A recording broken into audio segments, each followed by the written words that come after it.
Hello. We are back with more blueprints. Good golly, I like this game. It was a lot of fun last time. And I'm looking forward to more of it today. But there are a couple of things, well, one thing in particular that I feel would be particularly pertinent to address right off the bat. We did get an update within the past week. If you'll remember last time when I went through the settings menu, there was an accessibility section that was listed as being under development and coming soon. It's here now. So we have a whole bespoke accessibility menu now, which is nice. You can remap your controls if you want to, with both keyboard and controller, so that's nice. Always appreciate good controller support built into the system. You don't have to use something like the Steam remapping system, having to basically rely on an external tool for the game. Being able to change the cursor settings a little bit. So you have the standard size of cursor like this. So let me put these to the default. This is what it normally looks like in game over here. And when you're interacting with panels and things like that, you can see the size of my cursor here in the center. For visibility's sake, I'm gonna leave it as a white dot at the center. I think that typically helps with motion sickness. I know games usually offer that as a motion sickness accessibility feature because it gives you a static point of focus. So you have something to kind of anchor the rest of the motion of the game around. Of course, I'm going to turn the cursor scale up so you can see it a little better. I think that mostly makes a difference when the screen is busier, or if you happen to be watching on a mobile device or something like that. But it's just nice to be able to see it a little more clearly. And then we can also change, they do have a white cursor option for the pointer if you want to do that. I think I do like having the white border with the black fill, but having a thicker border is pretty nice. Being able to just, again, find it a little more easily whenever there's busy environments that might get lost in. So that's pretty nice. They have some motion assist settings. We already went over the cursor. Just having something that's static and solid to be able to focus on while the rest of the game is moving.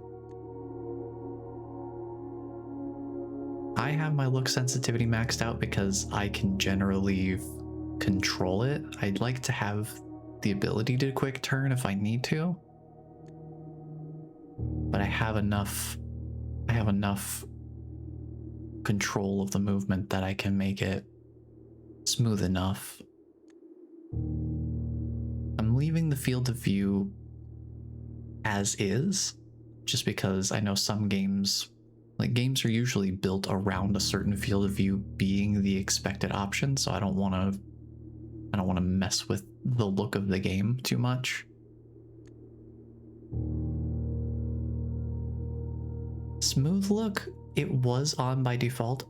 I'm gonna leave it off for now because I think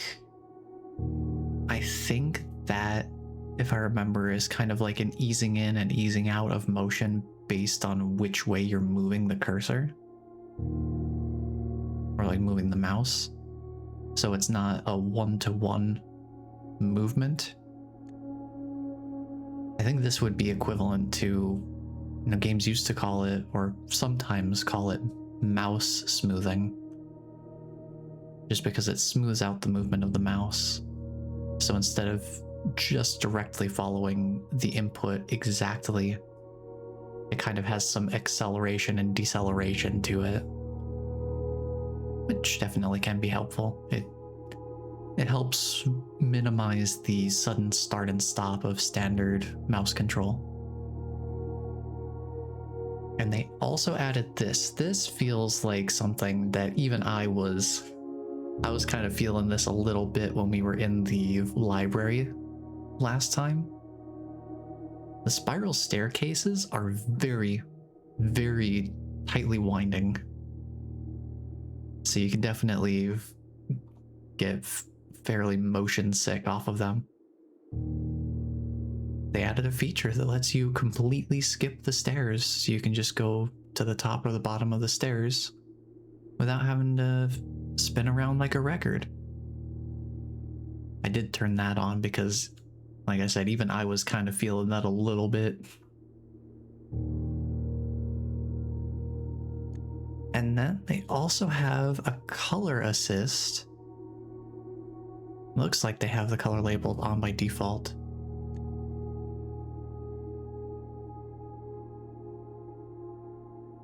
Yeah, you can toggle on and off color descriptor labels while you're standing still. In the true spirit of Mount Holly, labels do not necessarily indicate importance, and colors should not always be trusted. Well, that's fun. I suppose we can make the labels larger, and we can always change these as we go. I thought this was cool too. Color patterns. So they use the dartboard puzzle as an example. If you remember, the dartboard puzzle basically just had the individual wedges, they were just highlighted. The effect was definitely a lot more subtle than these unique patterns, that's for sure. I think for the sake of making this an experience that as many people can kind of experience together, having the color patterns on so that people who are watching who might need some color assistance, we have that option here, and we'll have that enabled.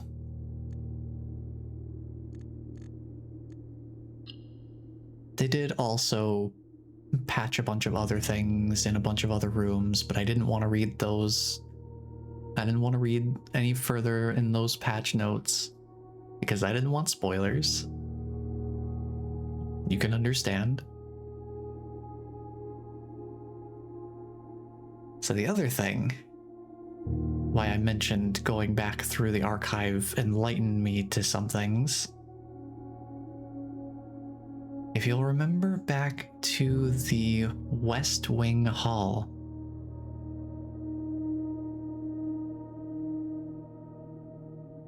where we found, or it was hallway. It was one of the hallways. In my notes it says hallway. We found a memo saying doors in the West Wing are more likely to be locked. Looking back through the archive, it's a red memo, and it's in a typeface, not handwritten. So that means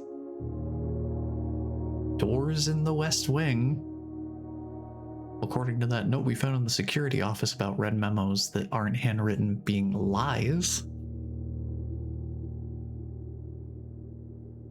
theoretically doors in the West Wing are actually less likely to be locked. I don't know what the game considers West Wing, but I'm sure we'll figure it out at some point. But that also means that the red memo in the security office itself saying levers are no longer needed to get into the antechamber, that's also a lie, because that one's also not handwritten. So already, just looking back through the archive, I had to amend a couple of my notes. I think there was one more for the The commissary. Yeah, the memo where it says it's closed from day 12 to 16. That was also a red typeset memo. So that's also a lie. Isn't that great? So much fun. See, I went through and patched up my notes a little bit in that regard. Just to making it clear to myself that, yeah, these are things that are in the room, but since they're written in this way, they are not to be trusted.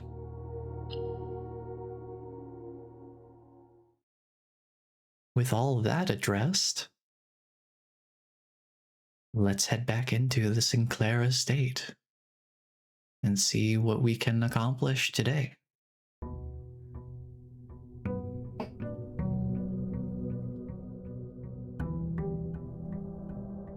Well, you know what I should also probably do? Let me real quick. Since I took those screenshots of that drafting guide, the drafting strategy, I did go through and label all of those and saved them all in a nice little folder. So if I ever need to draft with a bit more purpose, I have that at my disposal. Oh, and there's also one other little thing I found too. I was kind of perusing the discussions boards for this game on Steam, and I came across not a spoiler-free, quote-unquote, hint system for this game. I'm not going to use it unless we get absolutely stuck, but I have it on the side here in case I get absolutely stumped and have zero clue where to go or what to do to try and make further progress. I do want to say one thing that I think is really, really funny. So on the landing page for it, there's a testimonials section. I don't know if these are real testimonials or if this is just the kind of thing that's meant to be sort of a similar flavor to the game where it's got the notes and memos and stuff like that. The second testimonial says the information on this site is incomplete and riddled with errors. But it's a red memo in a typeset face. So I think it's implied to be a lie. And I think that's just wonderful.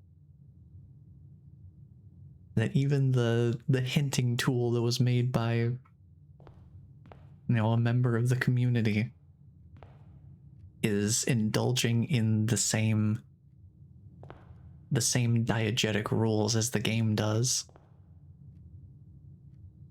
where the red memos in a typeset are a lie.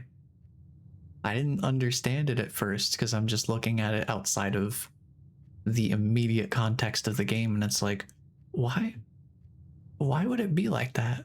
Why would they have a testimonial posted on there that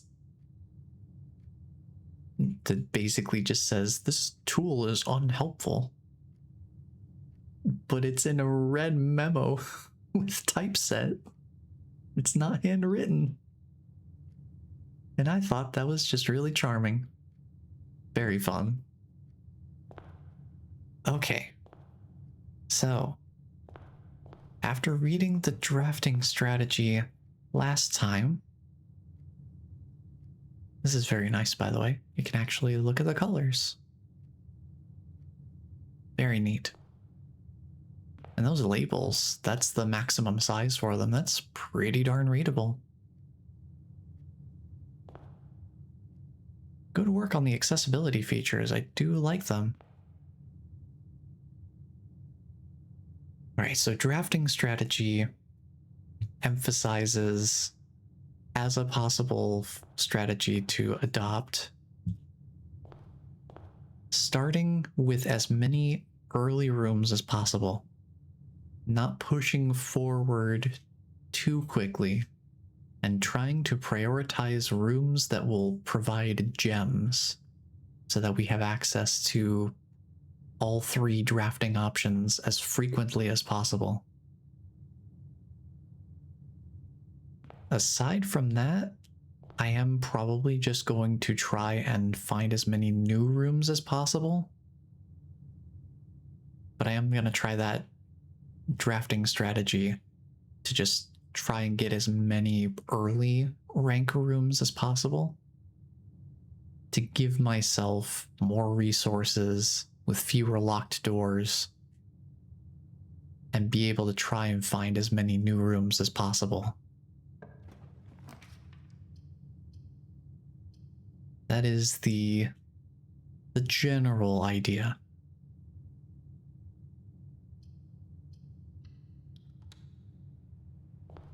Let's start with the pantry.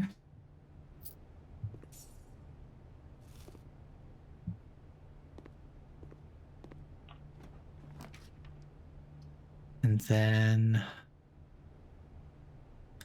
we want to get rooms with gems. So let's go to the den. Grab that. There was also one other accessibility feature I didn't mention, but there is toggling between strolling and running mode. So you can have that as a toggle if you want to. And you can also invert it so that you are by default running and you can hold or toggle the button to walk instead. I think that's pretty nice. To be able to have the running speed as default for people who like to play a little faster.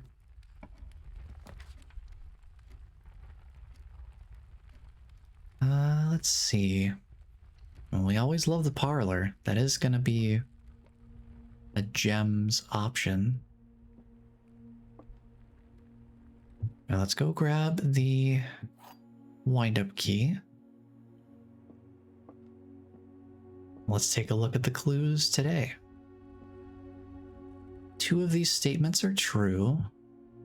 The statement on the blue box is true. The gems are in a box with a true statement. Okay, I do see that these are starting to get a little more complicated. We're not at the point where the box is basically just outright saying, hey, the gems are in this box. Pick this box. It's getting a little more cerebral. Okay, let's see. The gems are in a box with a true statement.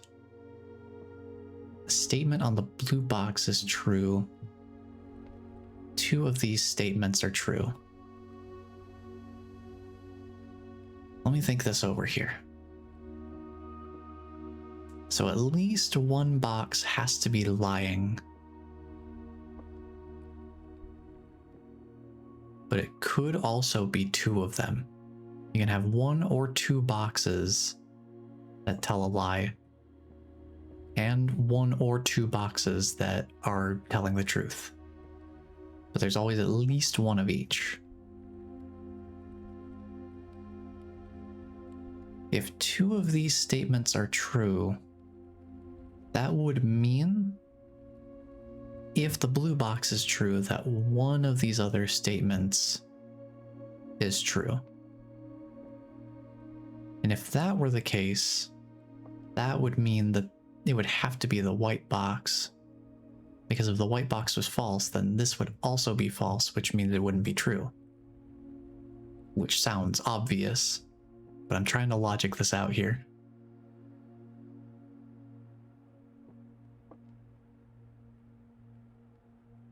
Because if the statement on the blue box is true, if that's a lie, then 2 of these statements are true is also a lie, which means the gems are in a box with a true statement, which means that this would be true.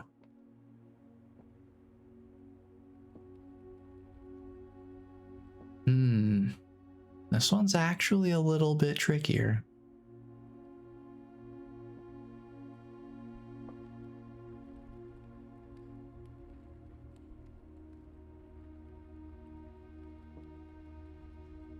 if the blue box, if this one's true,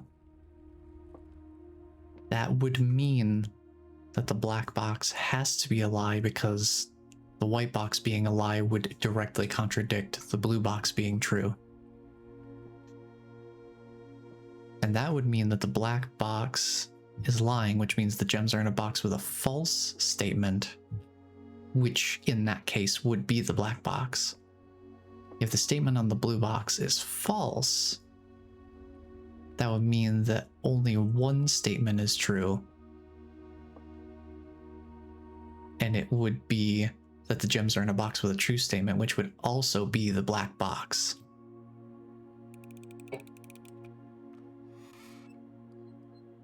Ta-da!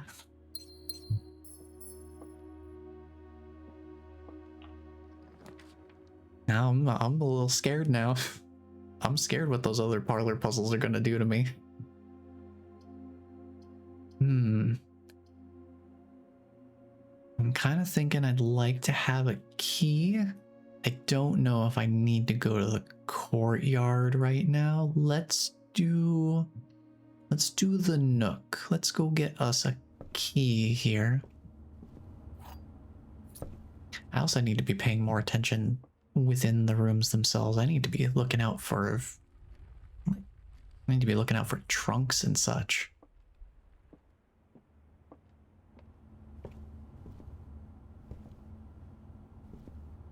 Because I get so caught up in the puzzles of the rooms themselves, I don't do my usual loot goblin thing of just checking every corner for things to acquire.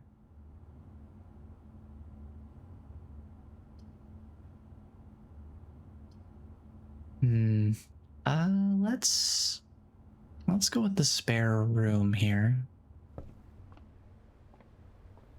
So one thing I was kind of theorizing about after the last stream, I was trying to figure out what the game means by West Wing. Because I really don't know exactly what it is they're going for in that regard.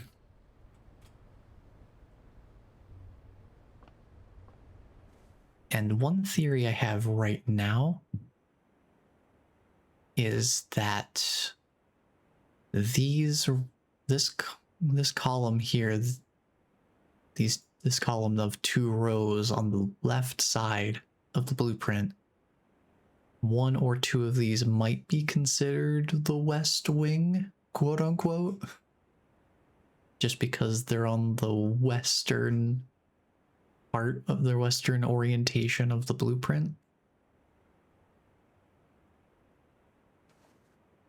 But that is purely an educated hunch that does not have any diegetic confirmation. Sleep mask. The first time you enter each bedroom with the sleep mask, gain 5 steps. Well, how appropriate to find it within a bedroom.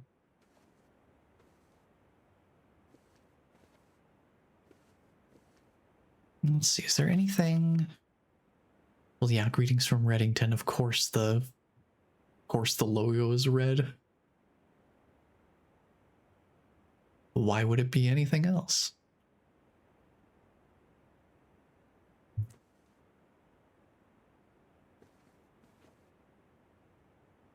Okay, it seems fine in here. The only other thing I could potentially think of... The only other thing I could potentially think of that would be West Wing is they did say that there are... There was the note. Let me look at my notes here. There was something in the West Wing hallway.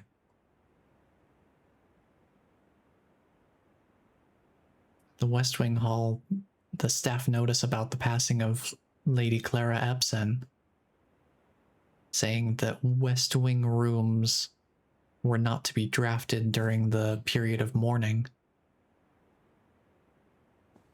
So it is also possible that West Wing refers to a certain category of rooms, potentially. I don't know if anything in here... Yeah, there's nothing in the metadata itself that says whether it's a West Wing room. I think West Wing Hall is the only room that we've seen so far that has West Wing in the name.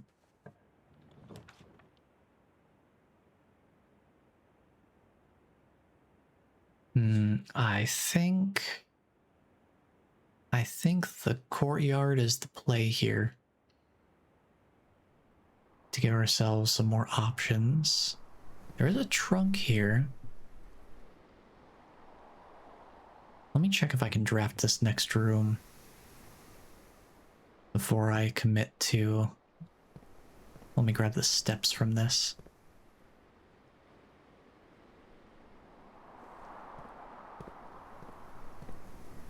Because the bedroom is totally free to enter anyway, so I can just grab the 5 steps from it for entering it with the sleep mask. Let's see if this door is locked. It is not.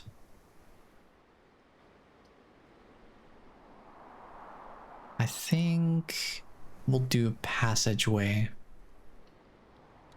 That does run me out of gems though.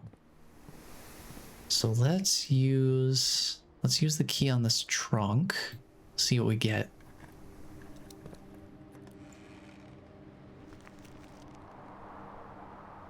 Okay. Interesting. Okay. I think that's telling me the thing that I sort of intuited from the greenhouse. I think that's meant to be the greenhouse or something? We put the greenhouse there, maybe?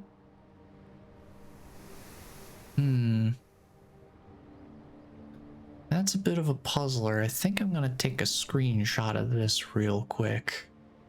That seems important. Let me just save this real quick.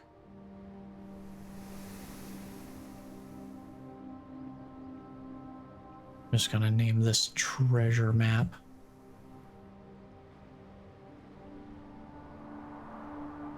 And just keep that on the side here.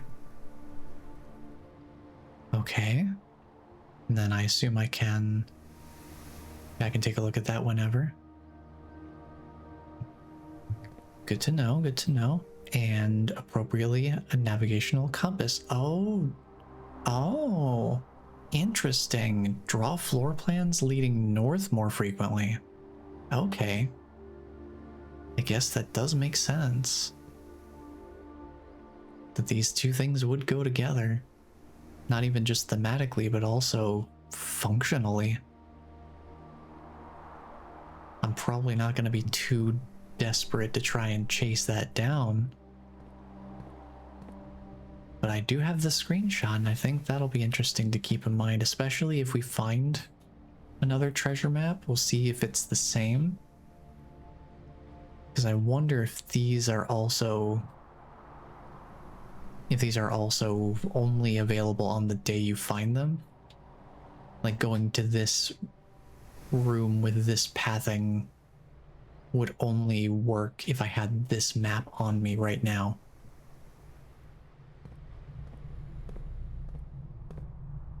Hard to know for sure. I don't think I've been in Passageway, have I? A long, cramped series of unfinished passages used primarily by the servant staff to traverse the estate quickly. I don't think I have this in my list yet, but I can double check. I do not. So it's right after corridor.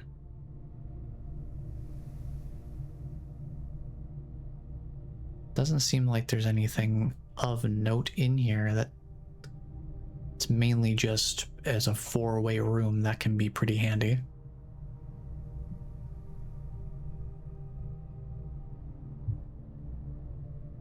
Costs 2 gems to draft. And then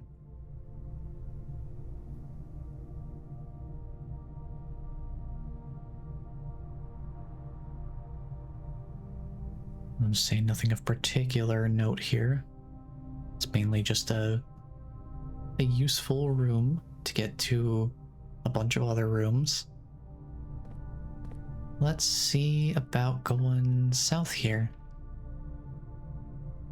The compass being right there, that's cool. Hallway probably to connect everything up.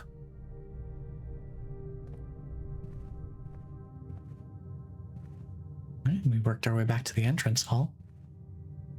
Yeah, this one right here. Doors in the west wing are more likely to be locked, said the lying liar. I can't go to the laboratory. Experimental house features. I guess we'll do the billiard room. 1, so we can keep going north. But 2, we have another dartboard puzzle to solve. Now that I understand the rules of how this one works.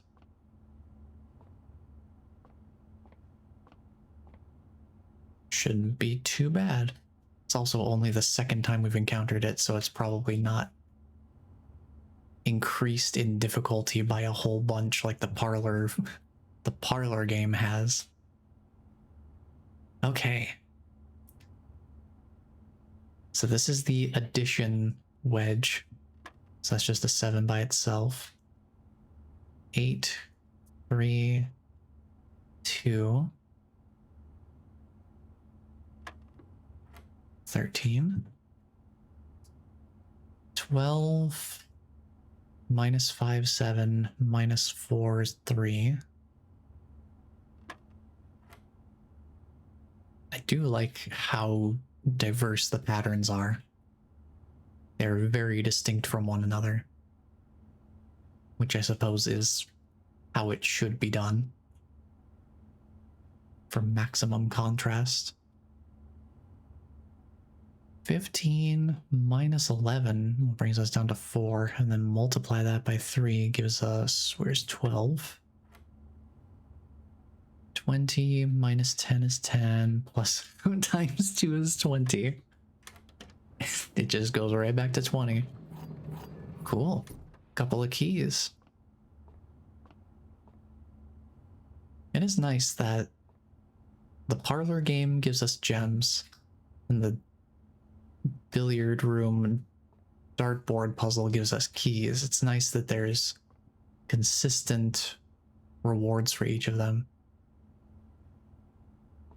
Pretty nice. Let's see about going northward, since that's the only direction we can go at this point.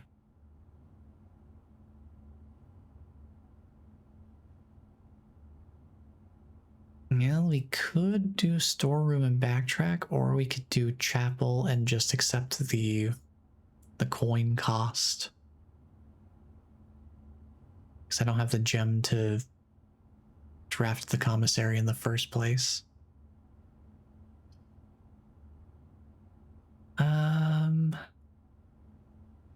I'd rather have more drafting options, or more opportunities to draft, I should say.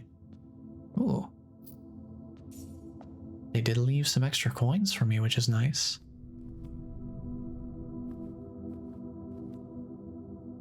Kind of makes up for the cost of coming in here in the first place. Pretty nice.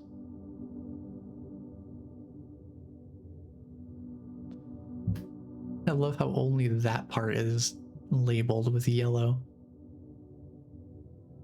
Like, why label only the yellow part and not any of the rest of it? I really wonder what is up with these, because the fact that there's distinct stained glass murals with Roman numerals attached to them.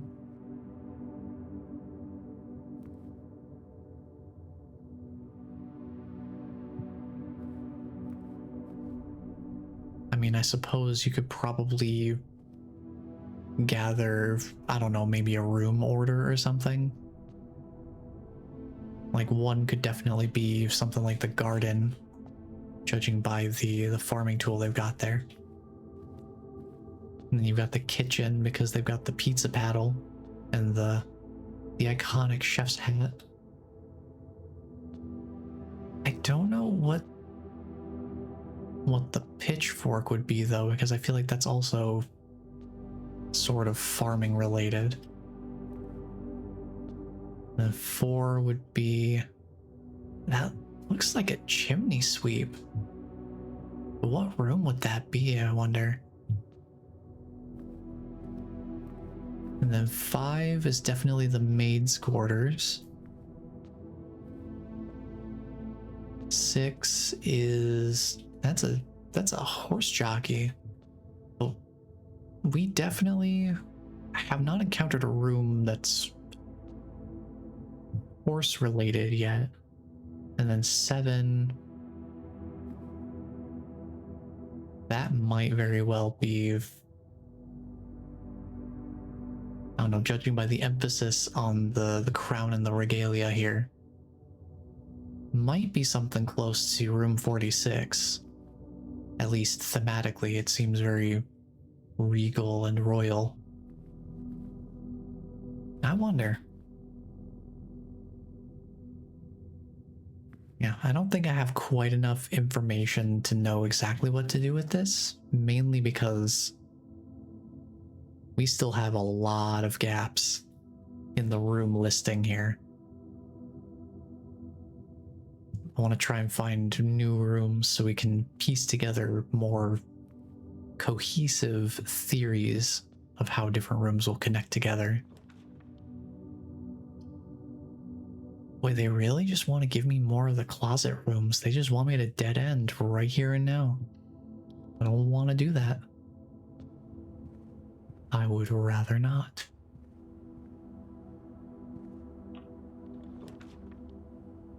Boy, okay, I guess I'm gonna have to. They're not giving me any choice here. We'll take a quick peek into the guest bedroom, partially because of the extra steps, but also... Ooh. Inspect documents of the estate more closely. I wonder... What do you mean by this? Whoa. Hello?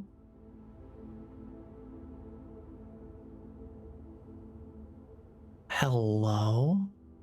Now I'm really curious what purpose this serves. Because I haven't seen... I don't remember seeing any particular fine print on any notes, so I wonder if this is going to potentially reveal something that you normally wouldn't be able to see at all. The sheet music did say something about reading between the lines, I think. You find the exact words.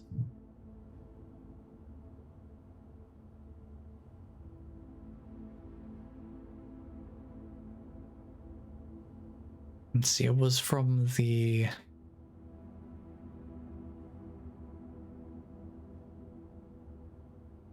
workshop, I think, right? I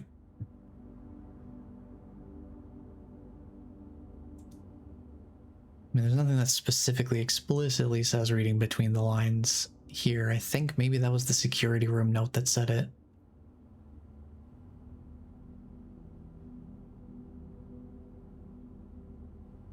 Let me see if I can find that in my notes here. Security.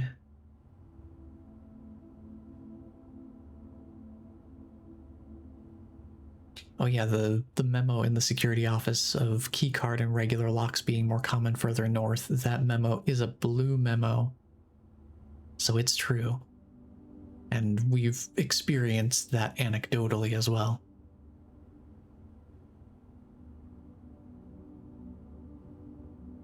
Okay, well, I'm curious to see if there's anything we can uncover with this magnifying glass, since we have it. We're gonna have to backtrack a little bit, go back through the passageway, see how much farther the game lets me go today.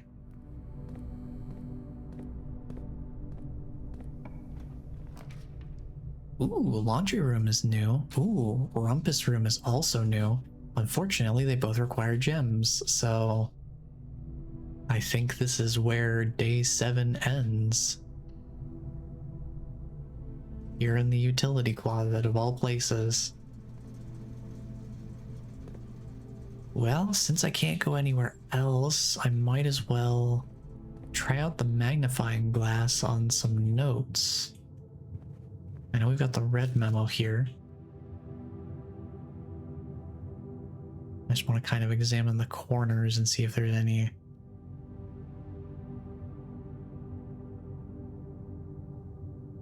See if there's anything that kind of pops out as being particularly different.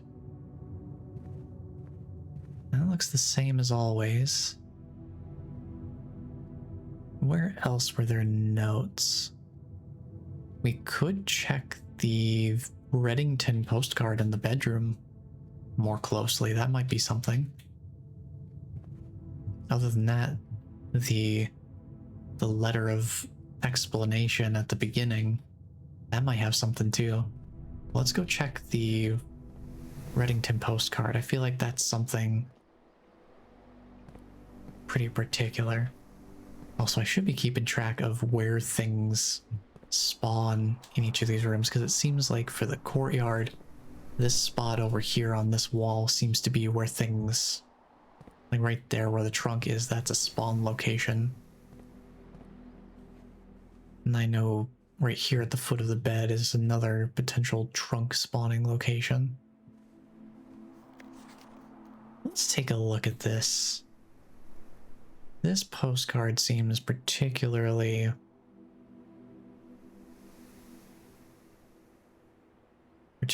pertinent in terms of being able to examine it more closely with the magnifier.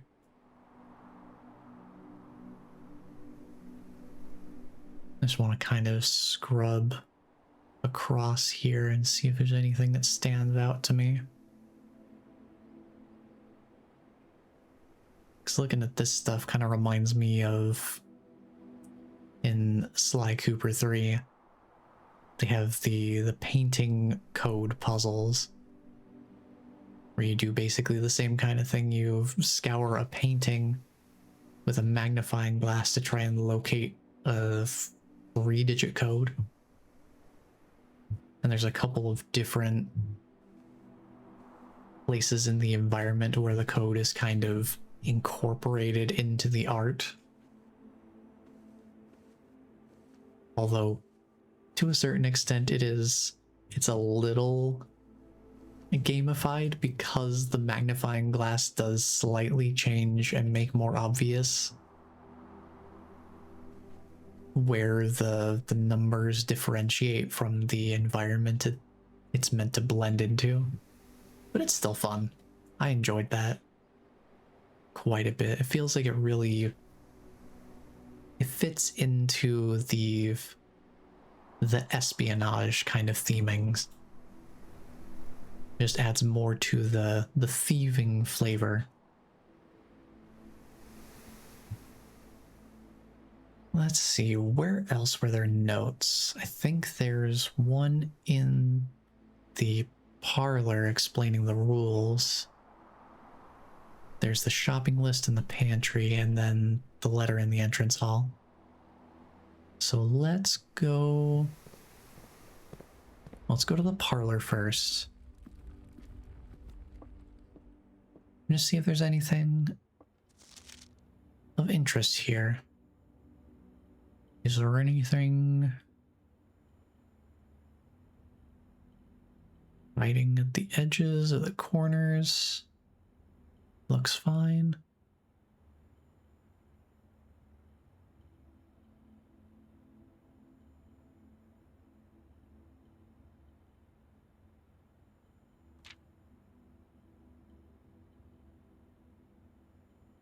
I'm just getting used to the magnifier. Just trying to see if there's anything in particular that stands out.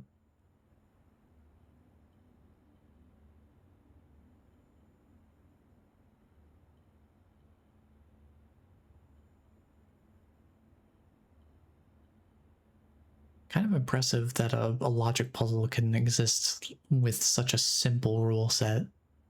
Just only having 3 hard and fast rules to it. And yet you can have such a robust logical experience with it. Alright, I didn't see anything unusual there. Let's go check the shopping list in the pantry.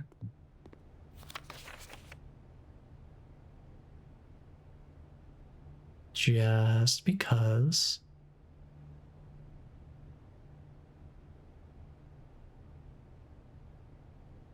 Okay.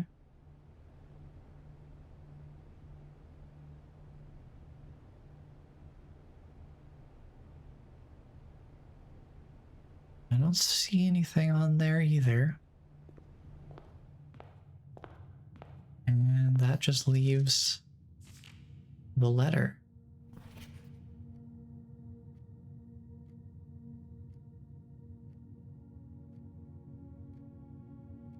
This seems like something that's particularly important, potentially.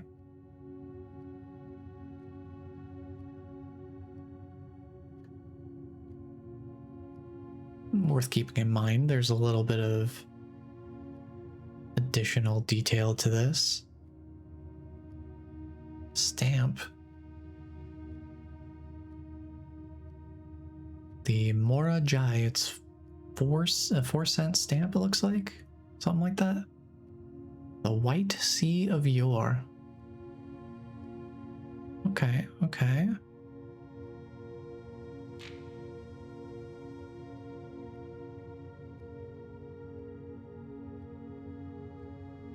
Get a better look at that crest, which definitely resembles the mountain range outside.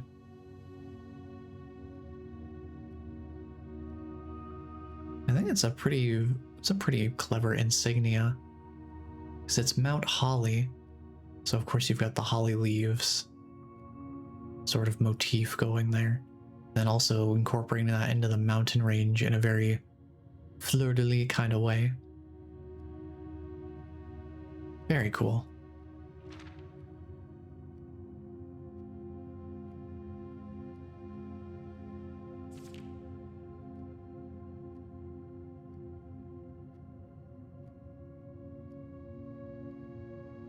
Don't go where the path leads. Abandon the path and go where you want it to lead. I almost feel like that could be interpreted in a similar way to the drafting advice of not just going forward, not trying to just keep going north at all costs. I also did take a brief peek at some of the most common achievements for this game, because I didn't want to spoil myself. Literally, first 2 achievements in order of which ones have been most acquired. First one, reach room 46. Reach room 46 is literally the most commonly acquired achievement, so that is truly just the beginning of the game. Just getting to room 46 is only scratching the surface. Second achievement, fill all the room. Fill the entire blueprint with rooms. That thing that I thought would be more of an above and beyond challenge. Now that's the second achievement, second most commonly acquired achievement in this game. And that terrifies me to no end. I don't think there are any other notes. So we're gonna call it a day, try again tomorrow. Hopefully tomorrow is a better day.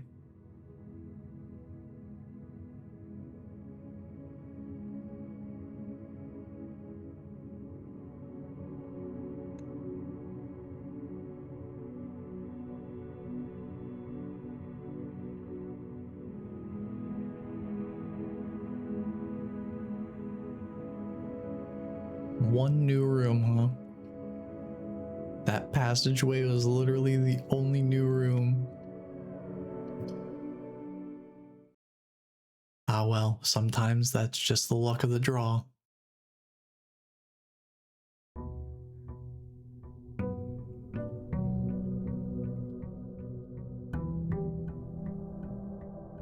Well, we go back in, we do another.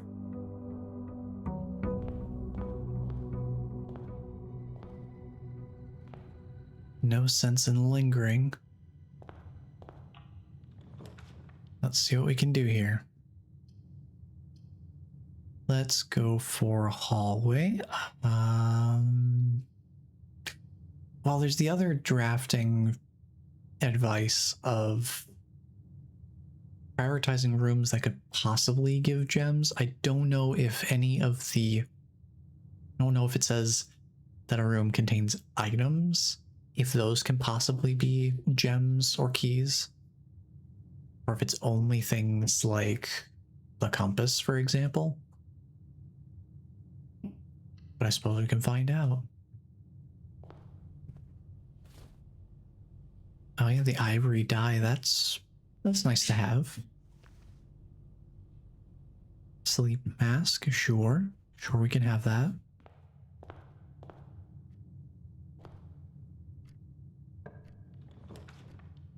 And there's that nursery again. I don't have gems, so it's not happening. I think I want to open this up with the hallway. I'm also going to try something else here. Let's draft all 3 rooms off of the entrance hall and just see how that plays out. Spare room, which way would I want to go? Let's go spare room first. Try and get rank 1 filled out. I think it's parlor time. Oh boy, my favorite room. I hope this becomes my favorite room in the stat tracker, because it truly is. This truly is my favorite room. Okay. A box next to this box contains gems. Both boxes next to this box contain gems. Well, we know that's a lie. A box next to this box is true. Well, since that one's a lie, this is also a lie. So a box next to this box contains gems. So it has to be the white box that has the gems in it. Right? I'm gonna just double check myself here, so I don't double wreck myself. So since only one box can have the prize within, both boxes next to this box containing gems is against the rules of the game at its core. And since that's a lie, that means that these are both lying, which means this one's true.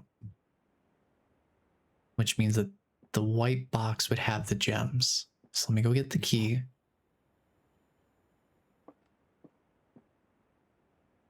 We're committing to the white box. And wouldn't you know it, we got some gems. Oh, and a set of keys. A spare set of car keys. Oh, probably for the garage, huh? I still haven't been to that room.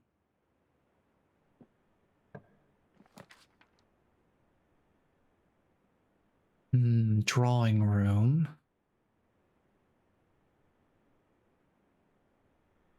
I suppose we might as well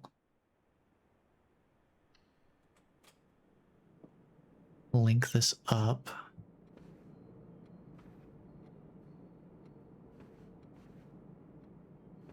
See if there's any items hanging around. There's the drawing floor plans notice. Now let's see, we have this leading to the hallway. We could do... Courtyard would only give us the northward direction, but the other two are dead ends anyway. Unless we want to redraw for a different floor plan.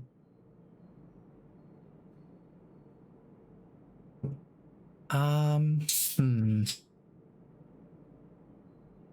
me think about... Let's redraw. Yeah, the den connecting through, I like that more, and we get a gem rather than losing one. Much better option. And then I suppose we can keep going from the hallway, or we could go back to the drawing room. We can double back. I do want to grab this gem, though. Let's see if there's anything else inside the den, because I've missed a trunk in here before because I wasn't paying attention. I'd like to try and avoid doing that if I can.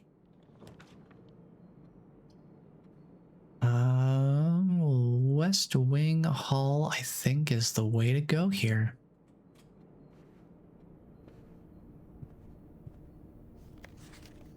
Yeah, this staff notice here. We ask that staff members refrain from drafting floor plans associated with this West Wing during this period of mourning.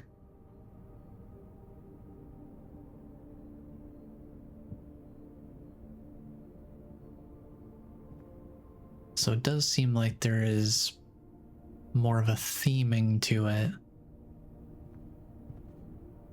I wonder if it has to do with the patterning of the wallpaper, or if there's some sort of visual. There's got to be some sort of indicator to thematically tie them together so you can actually put together a proper list of what are West Wing rooms.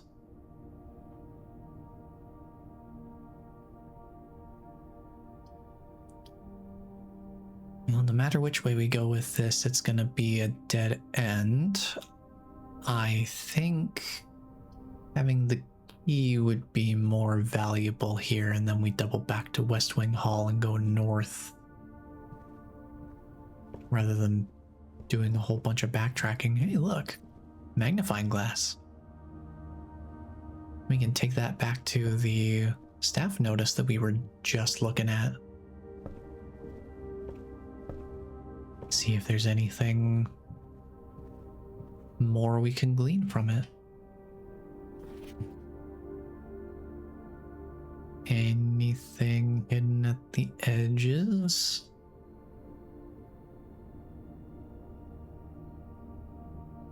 Doesn't look like it.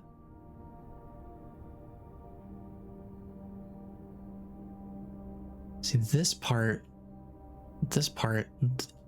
any staff may draft, and then that word gets cut off.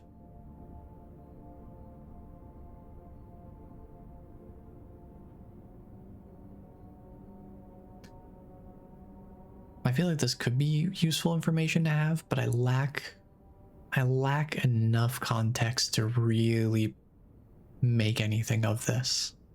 I do have it in my notes though.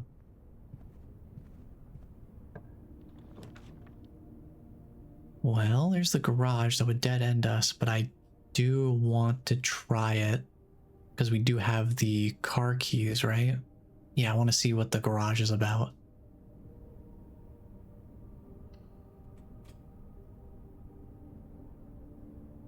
Because it's a new room, which means new notes. What is this qualified as? Where is this room? It's room 14. So let me write that, get that in my notes here.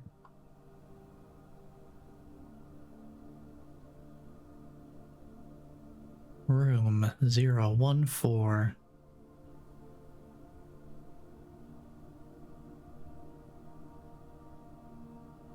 Apparently contains 3 keys, which could be nice. And I do remember that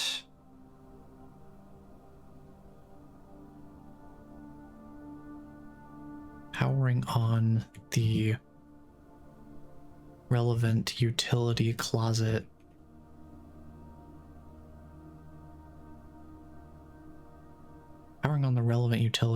circuit opens the west facing garage door. I remember seeing that in a note somewhere. I think it was in the drafting guide, right? I think it mentioned a couple of room synergies.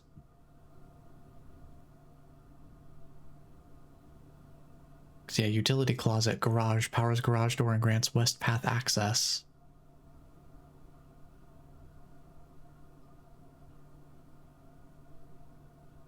Yeah, very, very handy.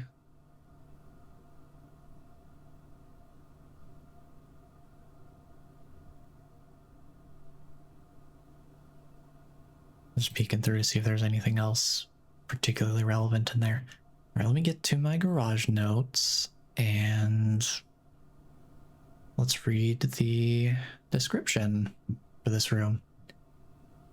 Entering and exiting out through the west-facing private drive, so even it, oh yeah, it's quote-unquote dead end.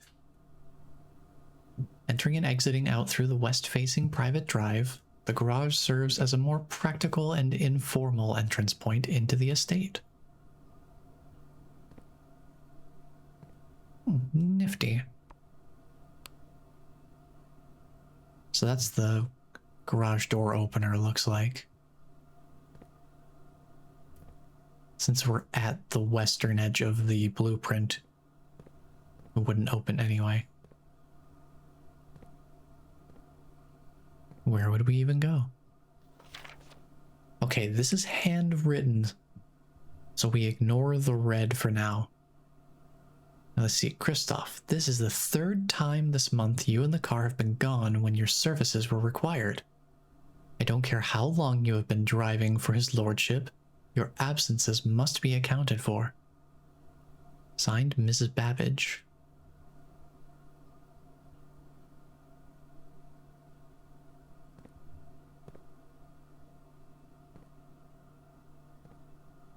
See, I'm looking at all these different containers. This almost looks like the kind of container. One of these containers would be something you would use a lockpick on in something like Resident Evil 7.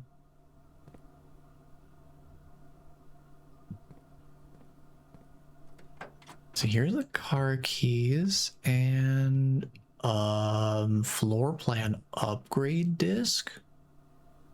Huh. Let me make a note of this. I don't know if that's a consistent spawn, but I will make a note that the rear storage on the car requires car keys.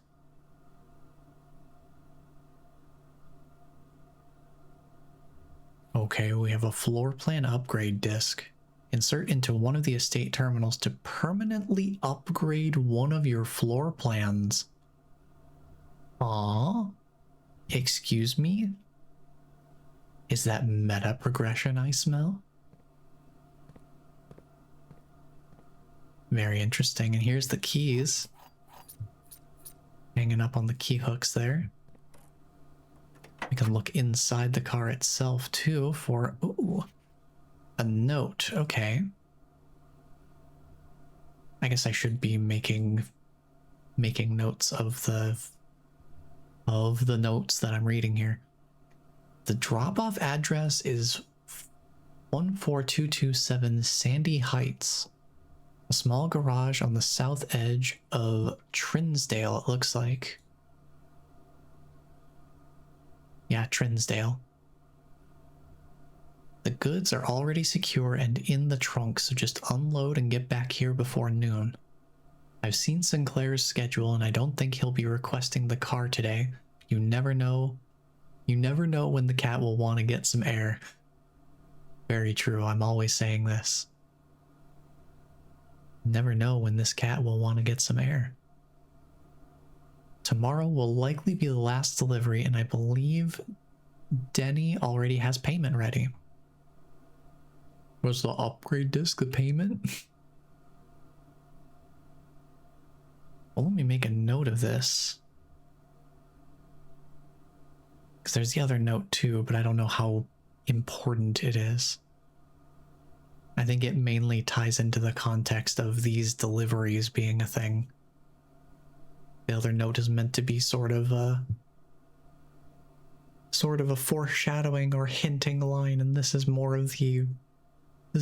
explicit information since it's locked behind having the car keys to begin with.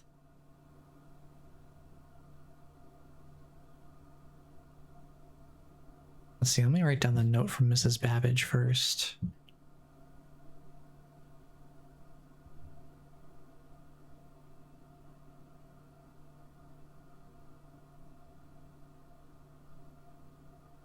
Just kind of do the absolute top level information.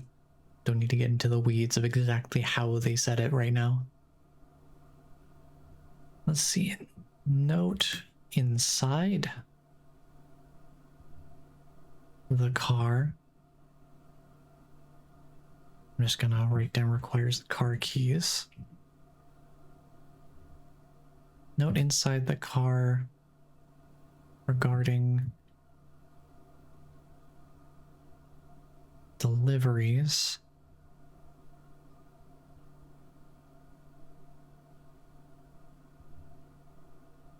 Being made using the car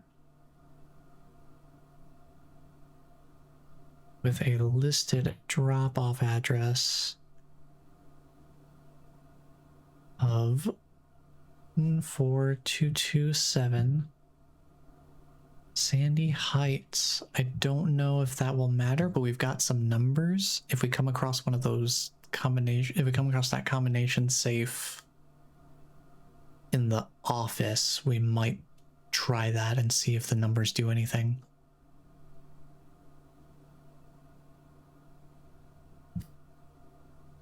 And I'm gonna write down that's on the south edge of Trinsdale, just in case that location name is important at all.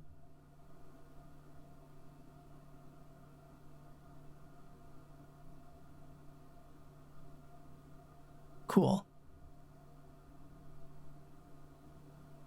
Let me just take a quick look here if there's anything at the corners or the edges or anything.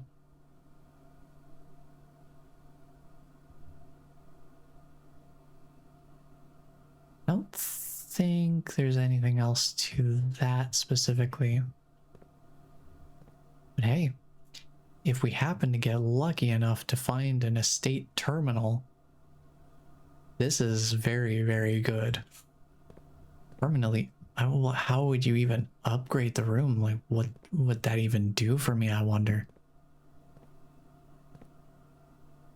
Well, hopefully we get a chance to find out. So we've got to backtrack to the hallway to even attempt to make more progress here. So one further and then two to the left.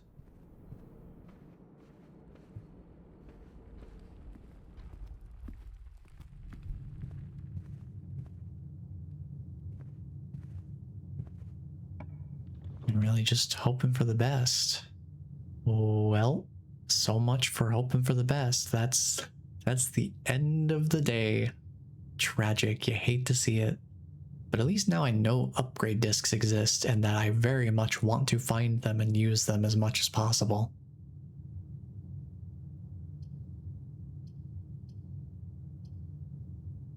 Well, we could redraw. Hope we get some better luck here. Oh, corridor is saving us right now. I don't know if we're gonna get that lucky again. It's at least gonna be unlocked, so we don't have to worry about that.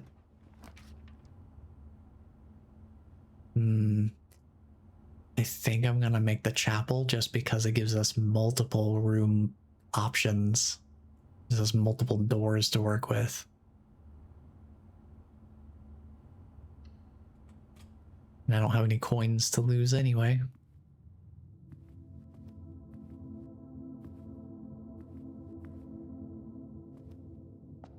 So there's no issues there. Let's head toward the eastern part of the blueprint if we can. It's pretty open over here. Courtyard it is. We have plenty of keys, so I think I'm fine opening this trunk. That's a lot of coins. That is a lot of coins. Let me see what oh, key card. Well, I guess we only have one direction we could go.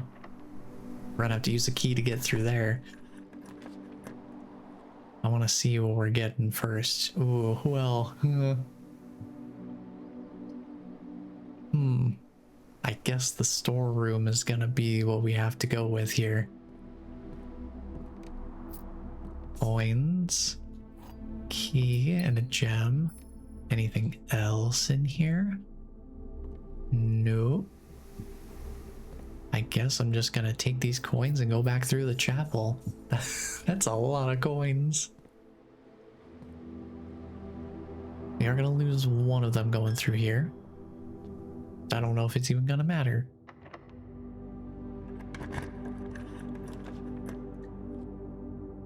Well, that is definitely the end of the run, but I want to do another billiard room just because they're giving me the option.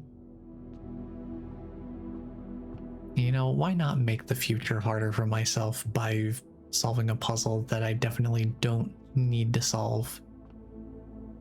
Increasing its difficulty for future runs for no other reason than I just think it's fun.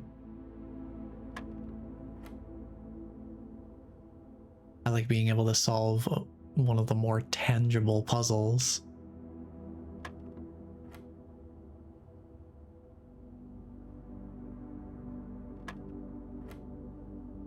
See, we got 20. No, this is our first division.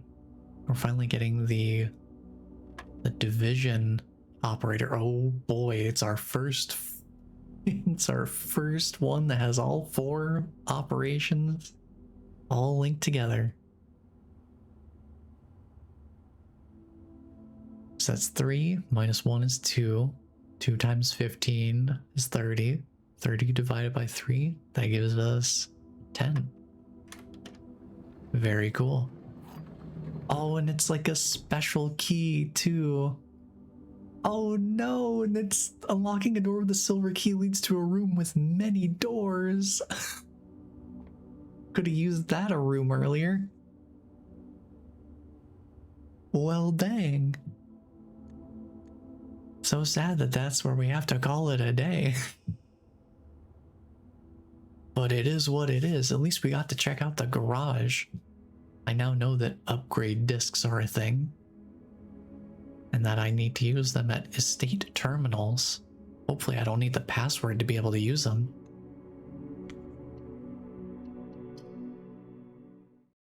Tragic as it is that I wasn't able to use the one that we did find, at least I know they exist.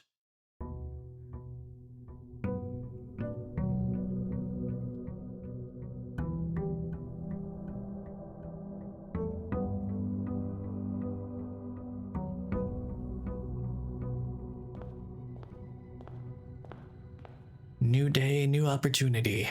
Let's see what we can do here. Well, I want to do the parlor because that can give us gems. I do need to prioritize gems. We've very much seen the consequences of not having gems available. Okay, the gems are in the black box. This one just straight up doesn't have anything written on it. The gems are in a box with a statement. Okay, so if the box doesn't have a statement, that can't be qualified as either true or false. So this is literally one tells the truth, the other tells lies. So if the gems are in the black box, if that's a lie, that would mean the gems are in this box. But then that would mean that this one's true and the gems are in a box with a statement. That would mean it would have to be the black box.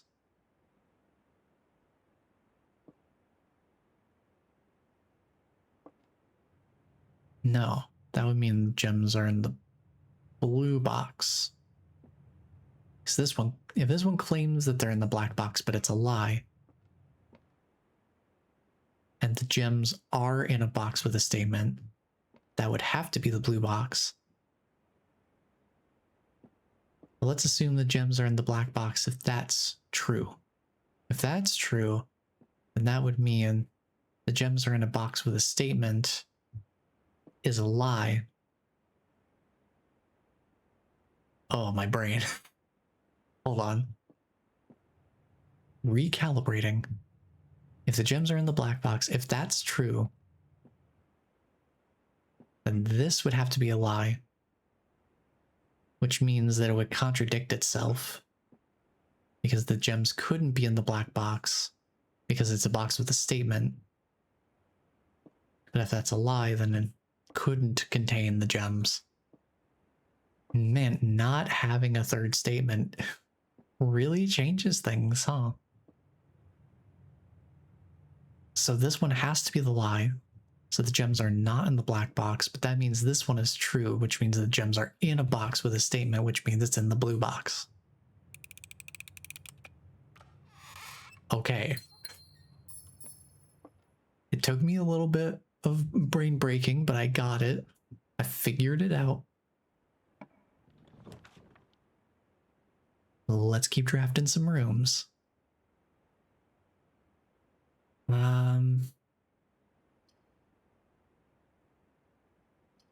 Let's stick with stuff that doesn't cost gems. Using those up too early really screws with my potential.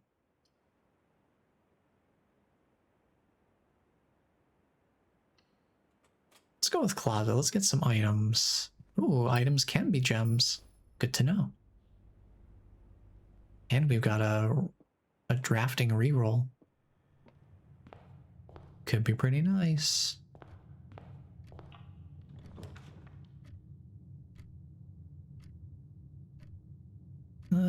We could do a storeroom, but then I run the risk of getting dead-ended at entrance hall right away. Probably won't happen. So I'm gonna try and get a spread of resources here.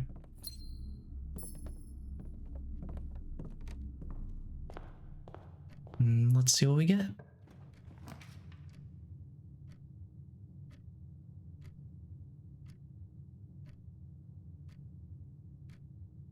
Well, we could do the Nook, gets us a key, and doesn't dead-end us like the observatory would.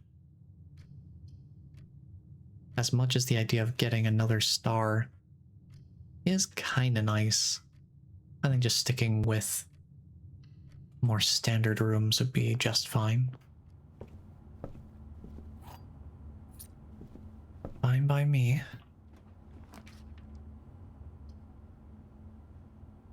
I do like the den. We want to have that for the gem. We actually have a pretty decent amount of gems right now. 5 gems ain't half bad.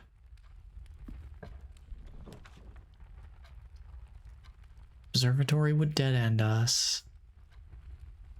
Chapel would take away my 1 coin. So let's go with the pantry.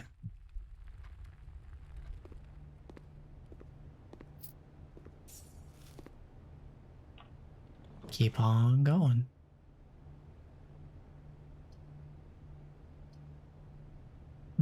Do I want the veranda? I don't know. That's We have a good amount of gems right now, but that can very quickly change if I start indulging in 2 gem rooms. I don't know if I want to use corridor just yet. I think we're early enough that spare room would be safe. They're all the same in terms of just heading directly north regardless, so I think I'm gonna go with the spare room. I'd like to keep corridor for later if I can.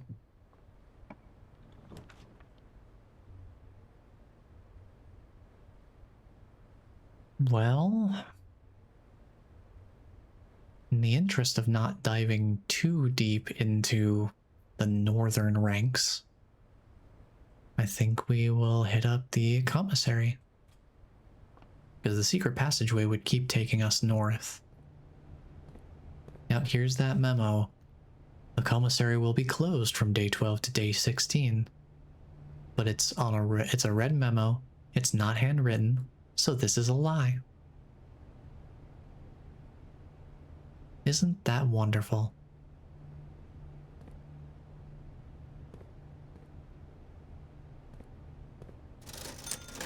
Let's see. Ooh. Could get some gems. Trade some coins for gems. I don't have enough coins for a shovel. I don't even know what I would use the shovel for. I think in this case, I don't know that I haven't found a real proper use for the magnifying glass yet, aside from, you know, being able to just see text that exists more closely.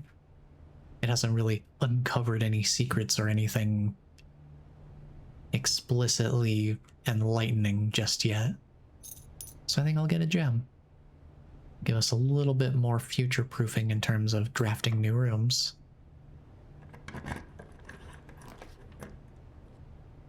Speaking of which, let's check out the rumpus room. That's a new one. I do want to try and check out new rooms whenever possible.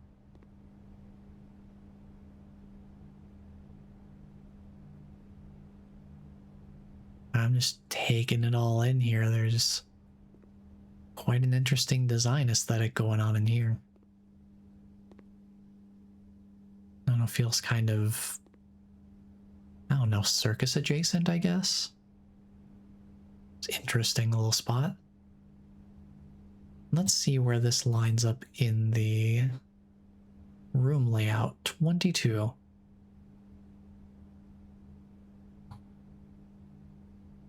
Right next to the pantry.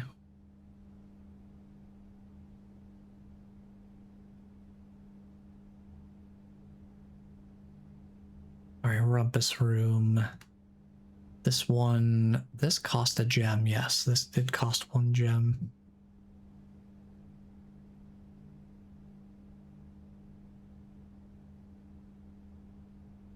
This costs 1 gem to draft. And contains 8 coins, which is kind of nice. We are right next to the shop. We could double back and get something.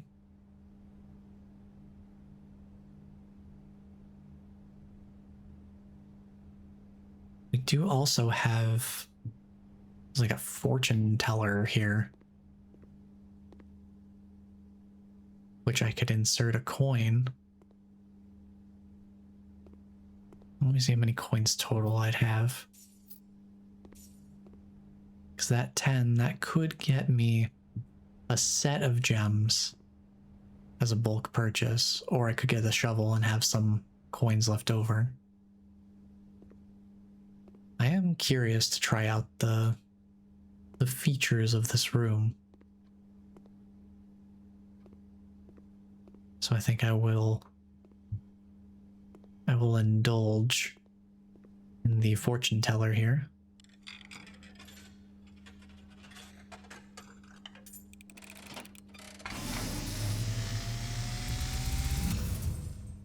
And Oh. as it was foretold, I am awakened Oh. with the sound of a dropping coin. Oh.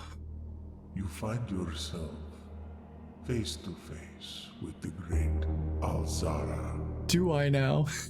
And I suspect you wish me to look into your future. Sure. I mean, since I'm here. Is becoming clear.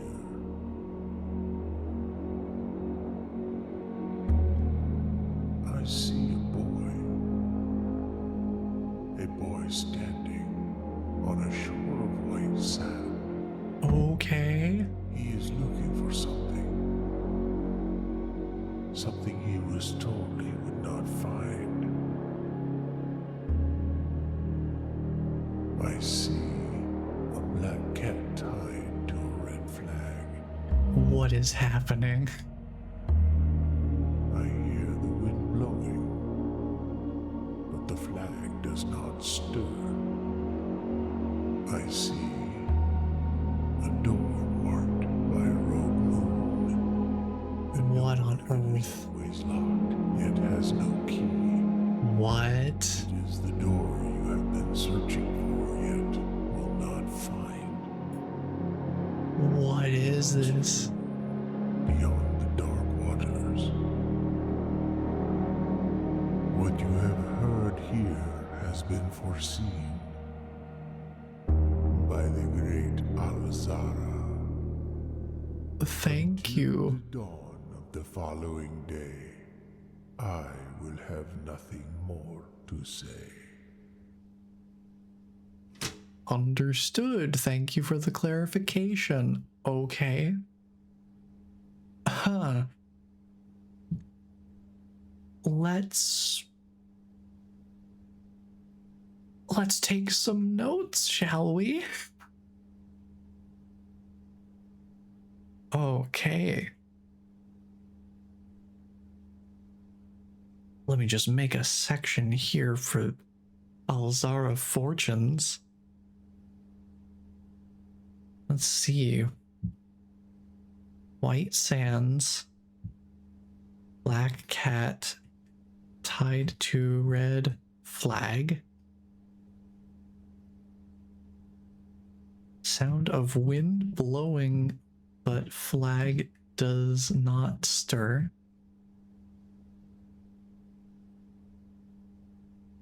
Door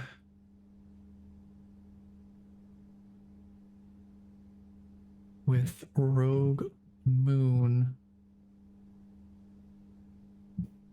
that is always locked yet has no key.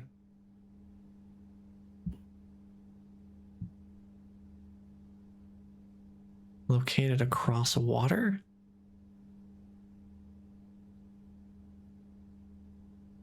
And apparently it's what I've been searching for?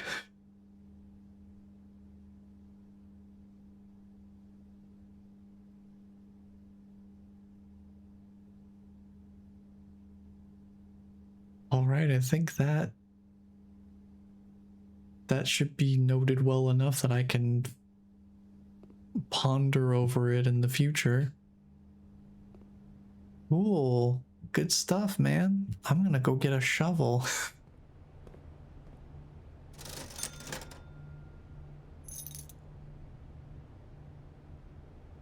And then why not another gem?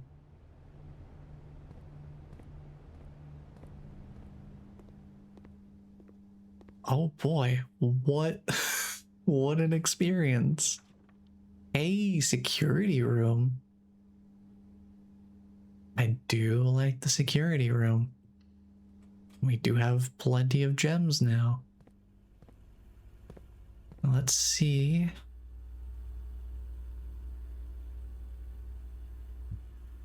What we've got going on here.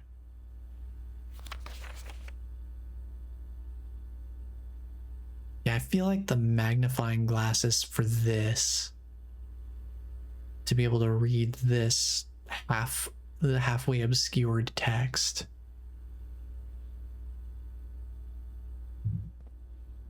But they do leave it visible enough that you can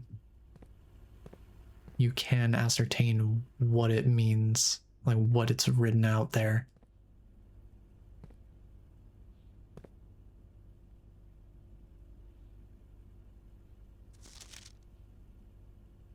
So yeah, since this is a red memo that isn't handwritten, the antechamber has not been unlocked and access levers are required to grant entry.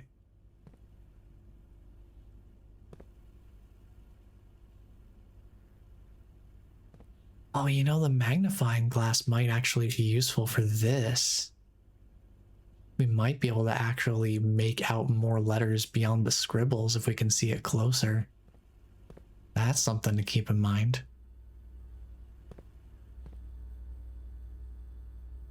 Let's hop onto the terminal real quick, though. How's the estate inventory? Okay, we've been doing a pretty good job of cleaning up along the way. Let's do keycard system settings. Let's set the security level to low. Let's change the offline mode to unlocked.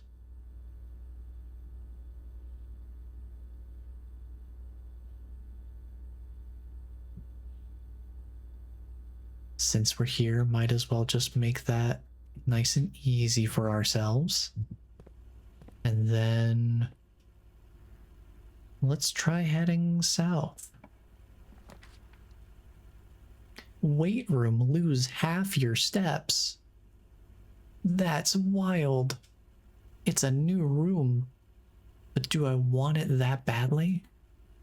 I feel like we're actually kind of doing okay right now. I mean, I could draft it and then see what the other room provides, because I don't want to use the ivory dye this early. Let's draft it, but I'm not going to go in there yet. Oh, it just takes that away from me right away. Okay. Well, I guess I might as well just enter it then, since it's already robbed me of my vitality. I guess it does just say lose half your steps and not when you enter lose half your steps. But that is fair.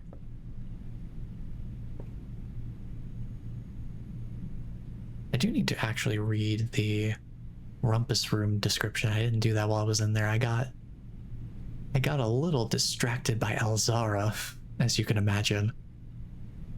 A uniquely modern fashioned gaming room. The rumpus room has provided many guests of the estate with countless hours of recreation. The room is outfitted with a record player, 2 television sets, a collection of board games, and a mysterious antique fortune-telling automaton named Alzara. Mysterious indeed. Got sent to the Shadow Realm for a vision. Since we're here in the weight room, I know that's a red room. That is... yeah, whenever you enter, I need to make sure I keep track of that distinction. My brain automatically jumped to conclusions that were not true. But hey, at least it's a new room. This is exactly the purpose of trying to find as many of the new rooms as possible so that I can learn the lessons earlier and not during actual attempts to make serious progress later down the line. I'll have learned these lessons in advance.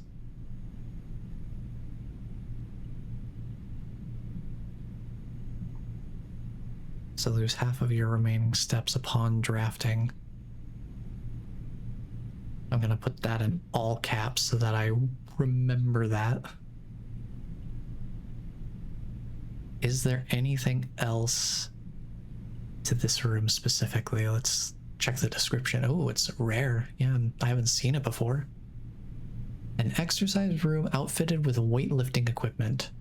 A good workout session here will wipe you out and leave you with little energy left for exploring. So I imagine this is the kind of thing that you definitely want to draft this room as late as possible so that it has as minimal of an impact on your total step amount. other than that, I don't know that there's anything of particular note for this room, so I think I'll leave it at that for now. Let's draft in this direction. Oh my goodness. It's all red rooms. I guess we can do the chapel because I don't have any coins anyway. I'm wondering whether I should draft this room or not. It's a dead end anyway. Might as well see if I can get... Well, I guess there is some logic to... You could put something like the lavatory over here and just get it out of the drafting pool entirely for later. Kind of save yourself some potential bad decision options later. I think I'll do that actually. Like, I don't see anything useful in there, and it's a red room, so it has some sort of negative association with it. That's my understanding of the red rooms anyway, is that they have some sort of cost or downside to them. Since the lavatory doesn't have an explicitly stated one, I think it's more of just that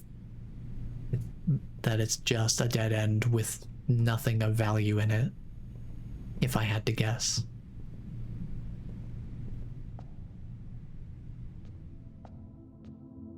Yeah, at least the chapel has nice music.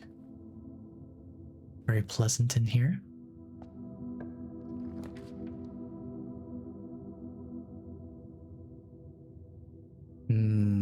I think the dining room would be good here, because it gives us a couple of options. Even if the southern options just lead to a dead end. Might be nice to have the option to draft that way to get more items or something. You definitely want to get coin purse early. Let's see what we can draft the southern direction. I don't want to use corridor. We might as well get the observatory. Get ourselves our 4th star.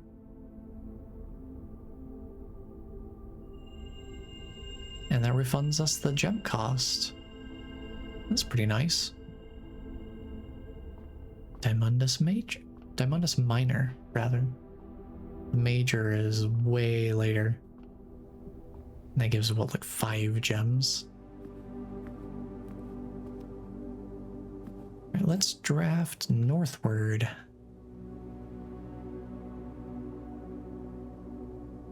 Billiard room it is. Looks like it's puzzle time once again.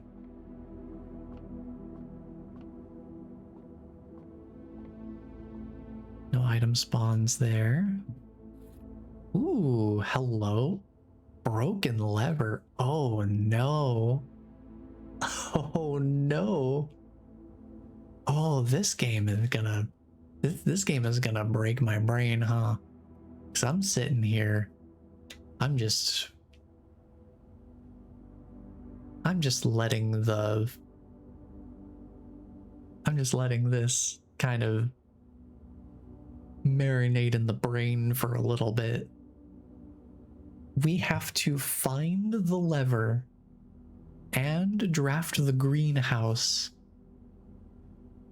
in a proper orientation adjacent to the antechamber in the same day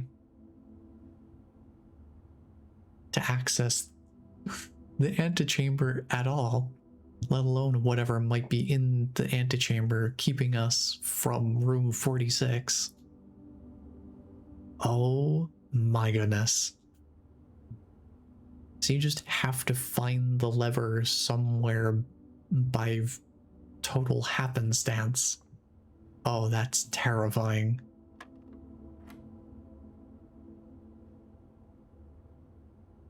Oh no. That scares me more than anything else could possibly scare me. It's just the sheer amount of RNG manipulation you basically have to do to make progress. You just gotta figure it out, I suppose.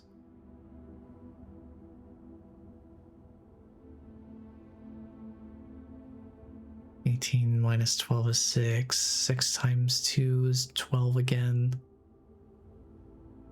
Then divide that by 6. That's where's 2?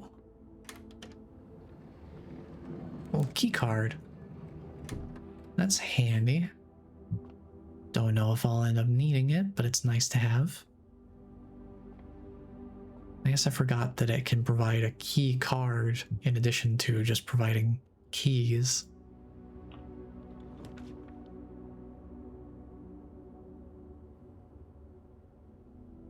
Well, if I don't want to get dead-ended right now, I can either use the passageway or I can use the ivory die and try and get something else. I think I'll use the passageway.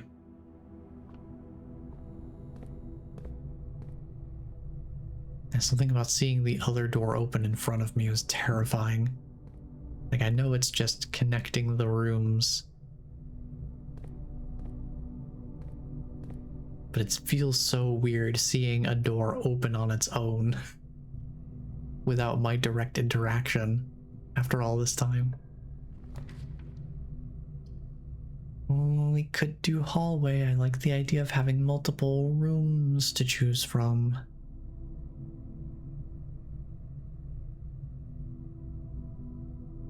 So I was just checking to see if there were any other room descriptions I hadn't read yet. I think we're good though. Let's see about going here. No matter what I draft, it's a dead end here.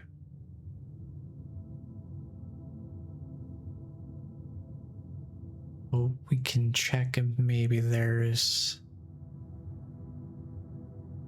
items in here. Don't know for sure. Wait, the coat check. Oh, I should have done the coat check. Oh, that would have been a way better option. It's too late now, but I should have done the coat check. Oh, the gem stays there. Okay. Good to know. I should have done the coat check. I have made a mistake. Keys for sale, but it's a dead end. I'm gonna go library.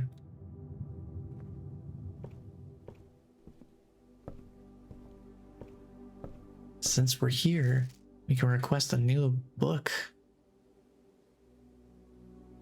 Well, considering that the drafting strategy book that gave us a very, very good idea that we're going to want to be engaging with the pump system at some point. Might as well check out the manual for it now that we know that there's a very, very good purpose for it. Let's check out the staircase skip.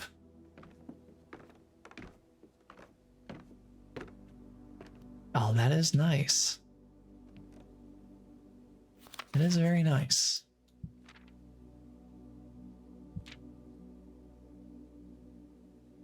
Okay, let's see what we've got going on here.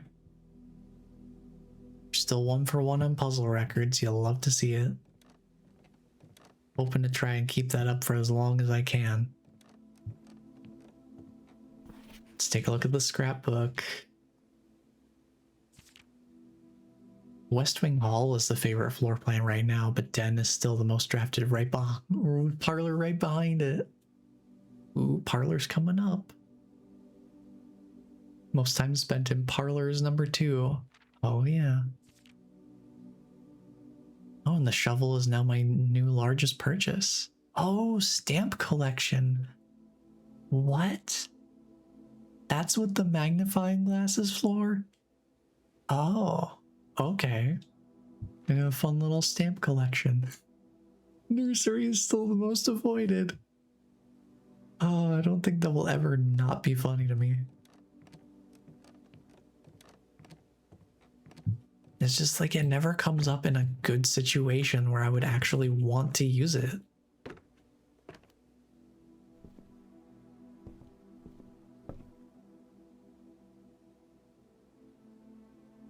Man, I should have made the coat check. I should have made the coat check.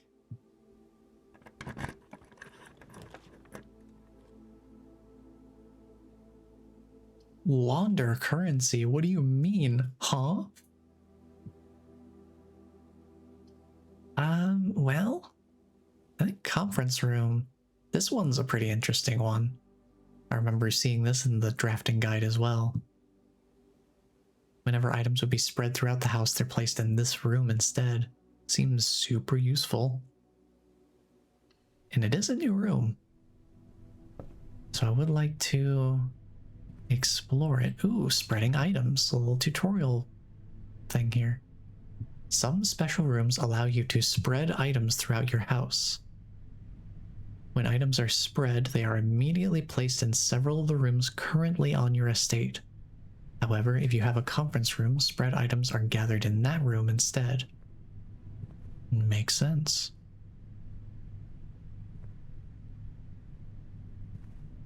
Oh, and look at that. Is that a red memo I see over there? Is that a red memo I see over there? Hold on. Let me make my notes here for the conference room. Where is this in the room listing?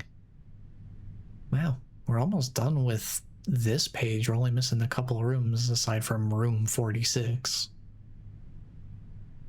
The conference room would be 43, it looks like.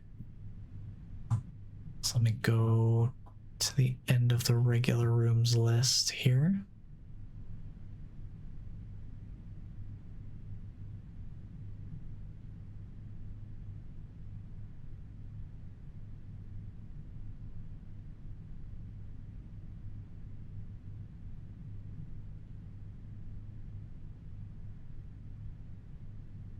So any spread items are gathered here instead.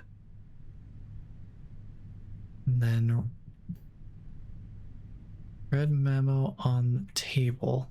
Let me look at this. Let me look at this memo here. We'll read the description for the room in a moment. Well, that's so incredibly helpful. This is such a troll move. Wow. So what I can gather from this, let me see, red memo on table that reads safe code 9083, but it's not handwritten, which means it's a lie. So the only thing we can gather, the only thing we can gather from this is that the safe code isn't 9083. It could still be anything else, but it's not this one. We know that for sure. Thank goodness. Reminder, after meeting adjourns, take all conference notes and place them in the office safe. Okay. Well, that's good to know. Let's see, notepad with reminder to store Meeting notes in office safe.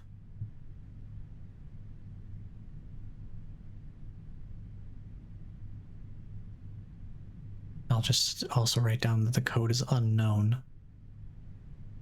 But it's not 9083. We can say that much with absolute confidence. There is no way that it is 9083. Wonderful. Well, let's draft south here. We could draft the patio. It spreads gems in each green room. It's so sad that we don't have any green rooms. Otherwise, this would work because we just had a conference room drafted. But anything else would be a waste. It's such a waste regardless. Whoa, it's the office. Look what it is. It's the office. We could spread money, but I feel like we're down to only 7 steps. I think we need the steps more than we do anything else. And also this costs gems.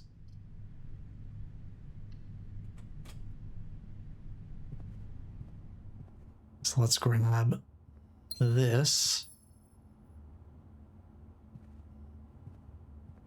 And then draft northward. So I was almost out of steps thanks to the weight room. Oh, gymnasium.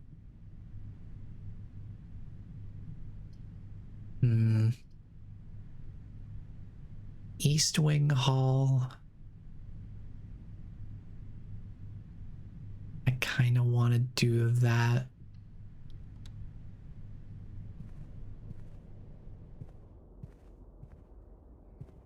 Let's see about...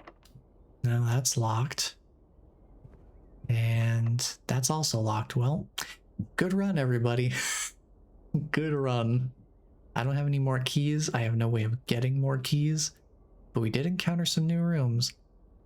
I am regretting I didn't make the coat check room. But it is what it is. We at least learned some new information. And we're not led astray by a red memo telling us an incorrect safe combination. A pretty decent number of rooms, though. Yeah, 4 new rooms is pretty good. It's certainly accomplishing what I wanted to in terms of finding new rooms, just learning new information.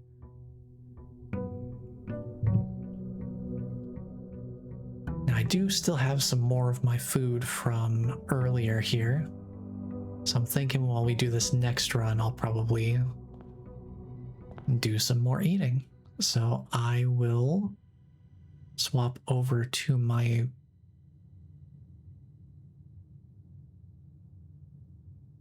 eating stuff over here. Beautiful. So we'll keep on going. And I will be eating some food along the way too.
Finding the car keys is pretty nice. If we can find the garage, I can confirm what we find in the back of the car, whether it's consistent or not. It'd be pretty nice to know.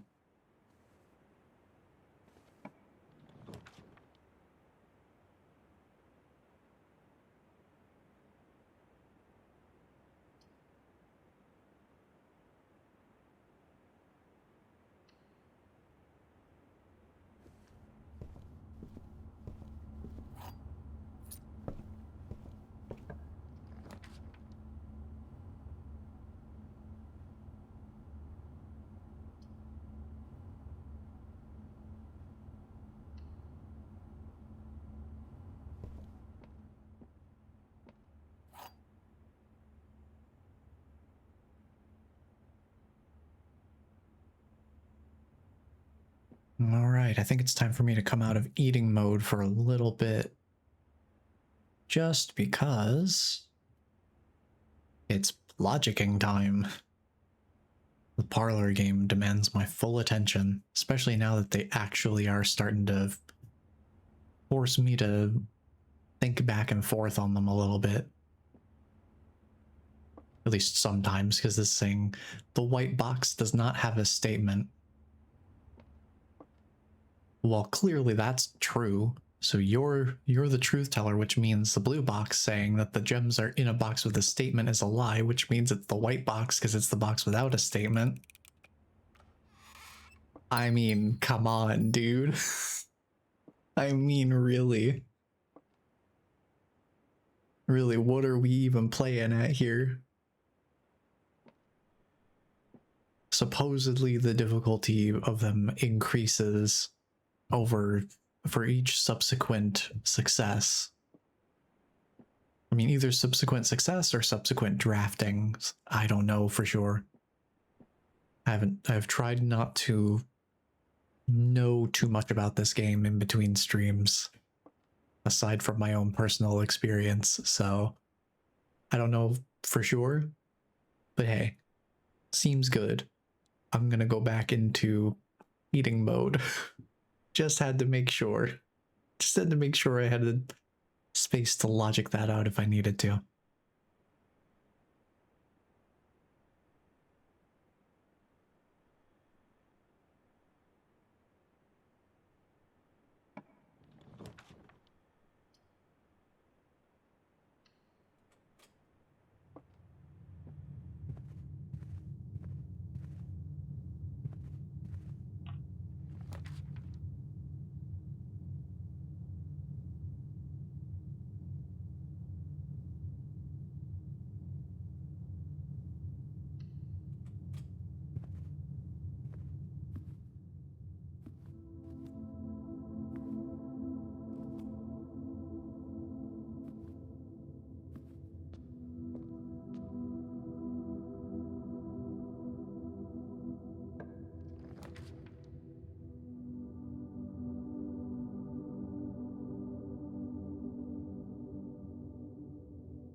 Having more 4-door rooms seems pretty nice. That might also open up, since I don't think they're very common, that might give us a better chance to see some new rooms as well. Since I think the only 4-door passageways that we've seen is the passageway, if I remember correctly. There might only be 1 or 2 others that we've seen at all. So this might be kind of nice for discovering new rooms.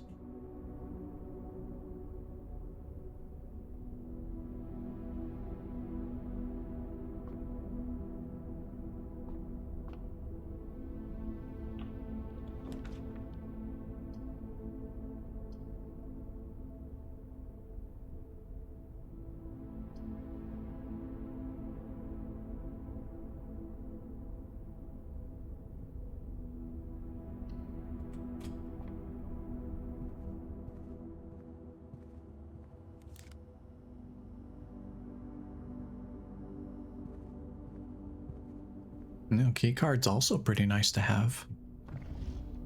Spin. Spin the globe.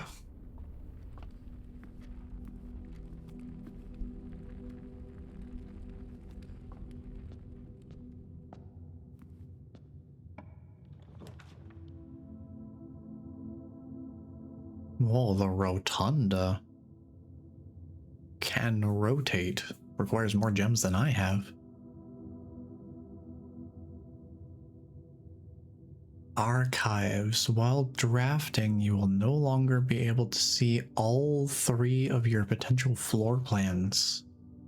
Does that mean I can still see some of them? Because the dark room is basically all or nothing. If the power is not on in the dark room, you can't see any of them.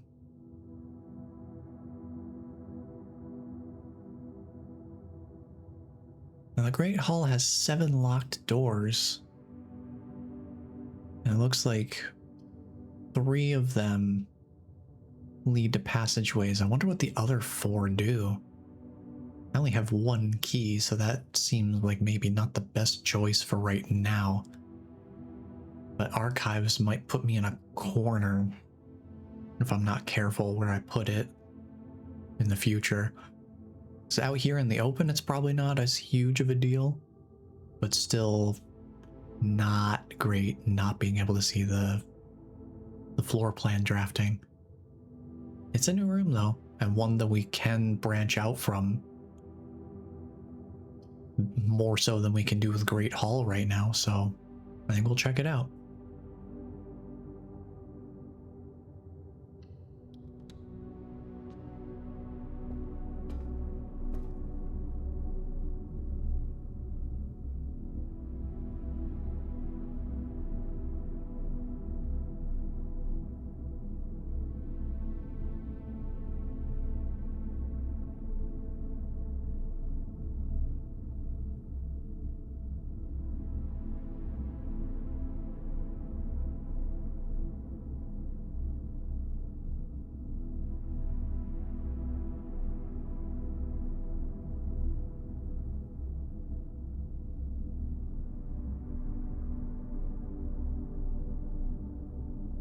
Alright, since we're in a new room here, let me pull myself back on screen here. Hello, hello. I'm just getting my notes together for the new room. The archives. Countless shelves of documents and towering file cabinets make this otherwise immense space seem small and cramped. These archives contain almost a century of records and files pertaining to the Sinclair family's numerous interests, many of which are sealed and unable to be accessed. So let's explore the room first before we experience the negative effects of whatever the drafting limitation is. Let's take a look at this. Would be kind of nice to have the magnifying glass for these pictures. Let's see. August 22nd of 85. Marigold wins Herald Literary Honor. Popular children's writer Marian Marigold adds yet another feather to her scholastic cap when she discovered on Thursday that her picture book, Swim Bird, has been chosen as the Herald Literary Medal Illustrated Book of the Year. That is one of the books we can check out from the library. This is Marigold's second time winning this prestigious honor. The previous medal was, of course, for her debut effort, which is cut out here. She was no stranger to the public eye even before her literary success. The niece and closest living relation of Baron H.S. Sinclair, Mary began using Marigold as a pen name to free her from the political associations that one might make with the Sinclair family. I think I'll make a note of that. Let's see, newspaper.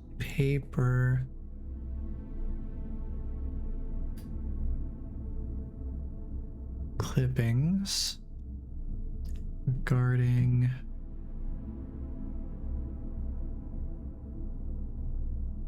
Mary, aka Marigold.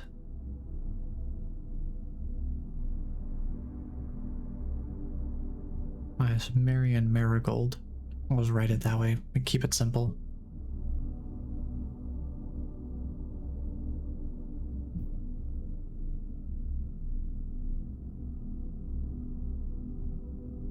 Let's see, Mary is the niece of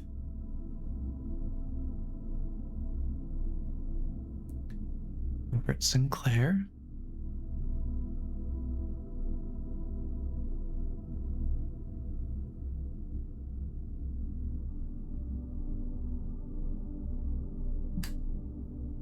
Let's see, for her illustrated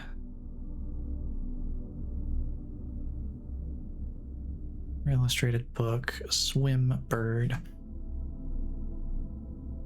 The fact that it's being brought up here does make me interested to check that book out next.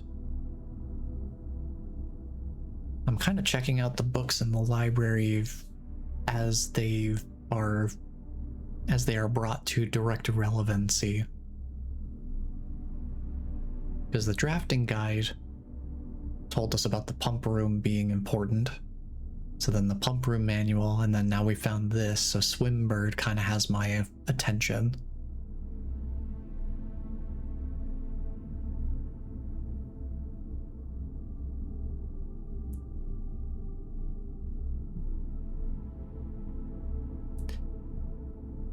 Let's see, we also have this other clipping here from January 27th of 86. Swim Bird author never considered herself success. She confided, "My son was the one that actually got me to start writing. I had always challenged myself to never tell him the same story twice at bedtime. And so, as we ran out of books we owned, my imagination had to take over from there." Marigold has elaborated in previous interviews that her debut book, Red Prince, is based on her son and his inflexible love of the color red. A statement that has been held with much skepticism by the many pundits that viewed that book as a rather thinly veiled political critique of the Royalist Party and their unwavering blind loyalty to the throne. We did hear something about blind loyalty to the throne in that one letter in the boudoir, if you remember from last time. It was the strongly worded letter.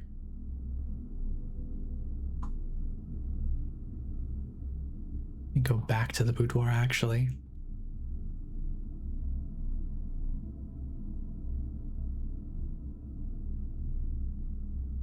Because, yeah, this is the person who was said to have made some sort of sacrifice, and Sinclair is just kind of sweeping it under the rug to keep favor with the royalists.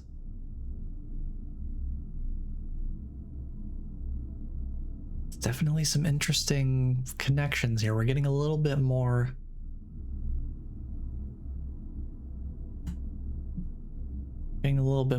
background information here that's starting to flesh out the family relations here.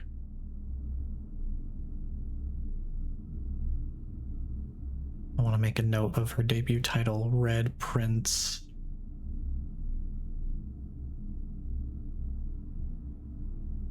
Let's see how she claims her debut title, Red Prince, is based on her son. Though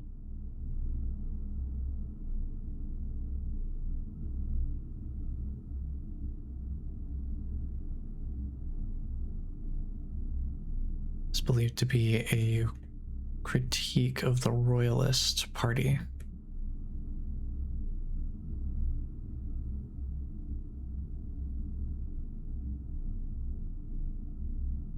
And blind loyalty to the throne. Just trying to make sure I have that information. Seems like it might be good background information to keep in mind.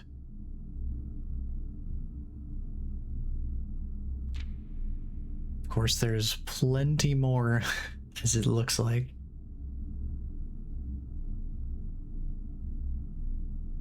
I guess I should make a bullet point list for this.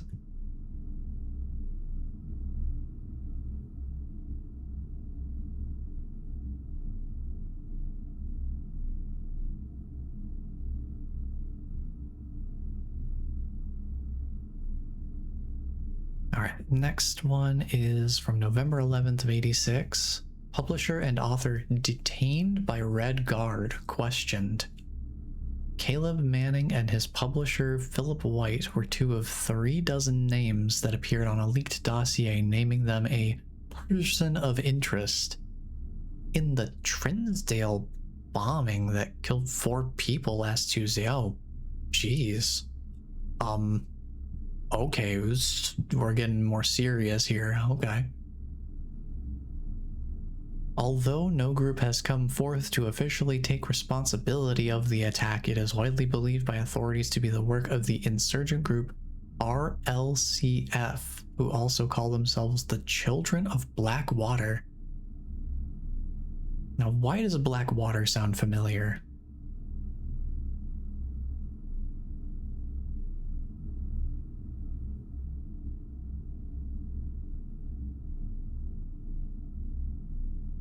Well, I assume that... Let me look at the rest of this. Ruffington Press was quick to dismiss the rumors in a statement released on Friday, maintaining that the popular author and Mr. White were simply, quote, victims of an unfortunate happenstance, unquote, whatever that means. This would not be the first time that the publishing house has defended a rogue employee. 3 years ago, an associate editor with the company was arrested for criminal conspiracy, though the charges were later dropped. Okay. Let's see. Well, they're naming people here, so Caleb Manning and publisher Philip White were on a leaked dossier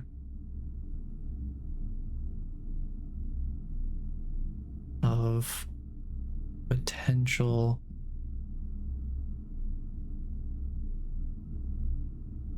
persons of interest.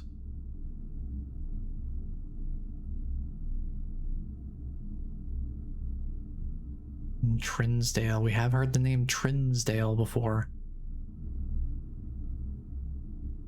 Trinsdale was where that delivery was to be made from the garage. And they did say they thought it would be the last delivery. Yikes. Okay.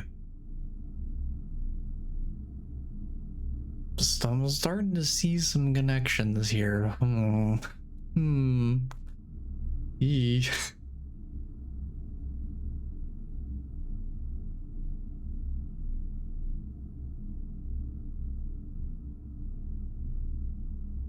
Let's see. I want to write down attack is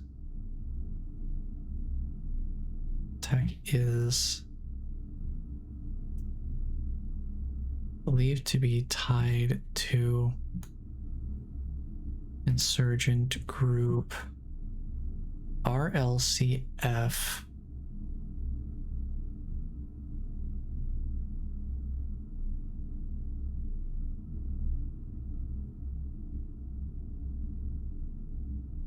I'll need to figure out if I can determine what that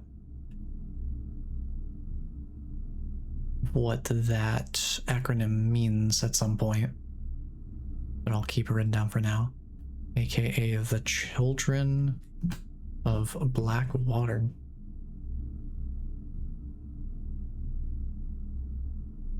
Isn't there something? Let me look this up real quick. There's Pirates of Darkwater. I think that's what it kind of reminded me of. Just by words, by word association, that's what I was reminded of.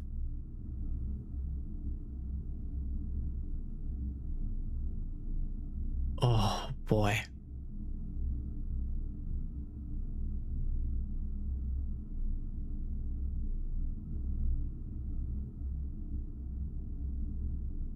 Let me write down the, see. Huffington Press.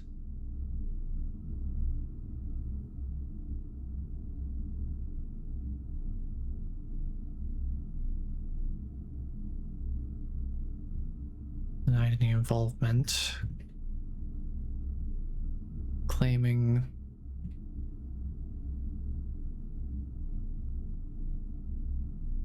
that Manning and White, where I want to write down these the quoted sections specifically, that they were victims of an unfortunate circumstance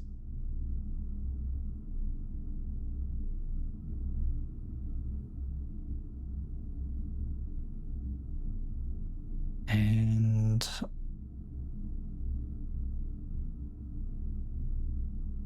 three years prior,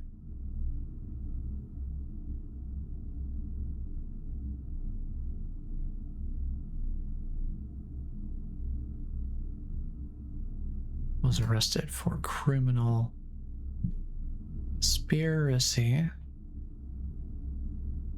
But the charges were dropped. All right, that clipping has a lot of notes behind it. But I think it's good to have the notes there in case any of this information comes up later. Since this room is a red room and it's not a particularly common one, it's good for me to write this stuff down.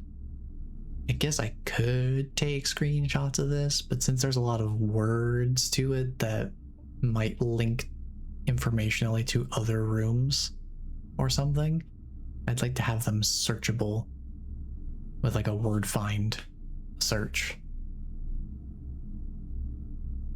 Let's see, Reddington Herald, November 17th, doesn't have a year. Local author and popular personality Marian Marigold has announced a split with her long-term publishing partner Ruffington Press, citing personal reasons. The announcement came after the arrest last week of fellow author and colleague Caleb Manning, whom Marigold has past referred to as her mentor, friend, and confidant. Marigold is the third prominent writer to distance themselves from the publisher this week. This partial clipping is interesting too. Was seen at the corner, suspicious bag under the, waved down a local. This is the third major, I assume something like attack or tragedy within the last year. It is anticipated, charged by the Crown. Manning was the last person likely to be seen somewhere, something like that.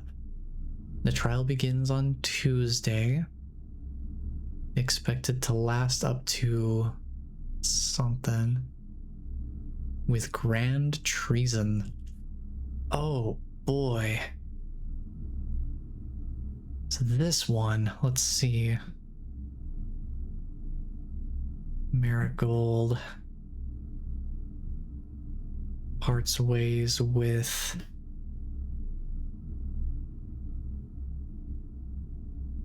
Ruffington Press for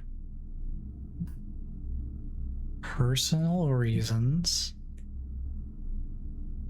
1 week after Manning's arrest.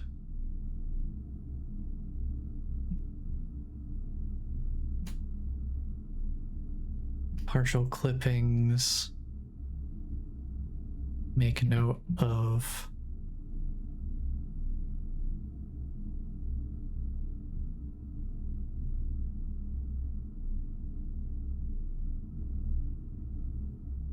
someone being seen in a corner,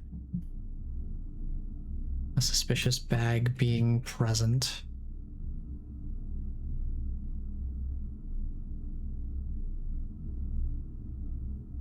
and that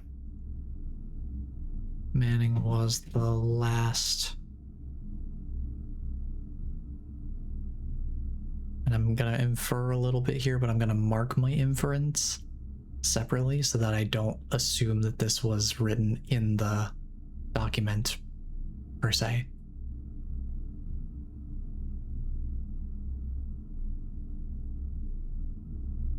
Just so I can kind of keep the train of thought in mind.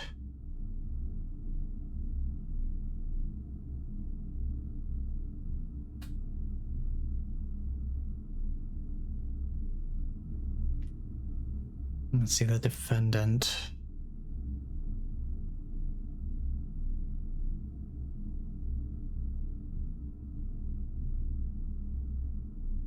I want to keep in mind the grand treason bit because that would definitely tie in with the royalty aspect. February 22nd of 87. No trace is discovered of Cinca heiress, but search continues. Mary Matthew Jones, the author and illustrator. I should write that down.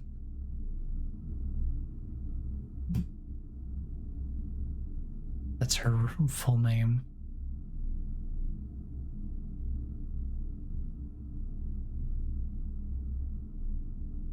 Mary Matthew Jones, the author and illustrator whose fanciful stories are written under the pen name Marian Marigold, was last seen by a close friend around 3:45 p.m. Friday, getting into a carriage after a late luncheon date at the 100 Bells Tea Room in Trinsdale. Mrs. Jones never arrived home, and the carriage driver cannot be located. Family and local authorities are very concerned, but have not deemed the case foul play. Quote, "It's an out-of-character incident at this point, and we are seeking information." And that's where it cuts off. Interesting.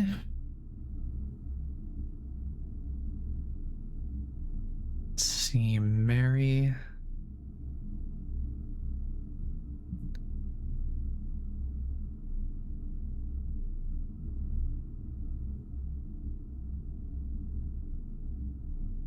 Well, Mary has essentially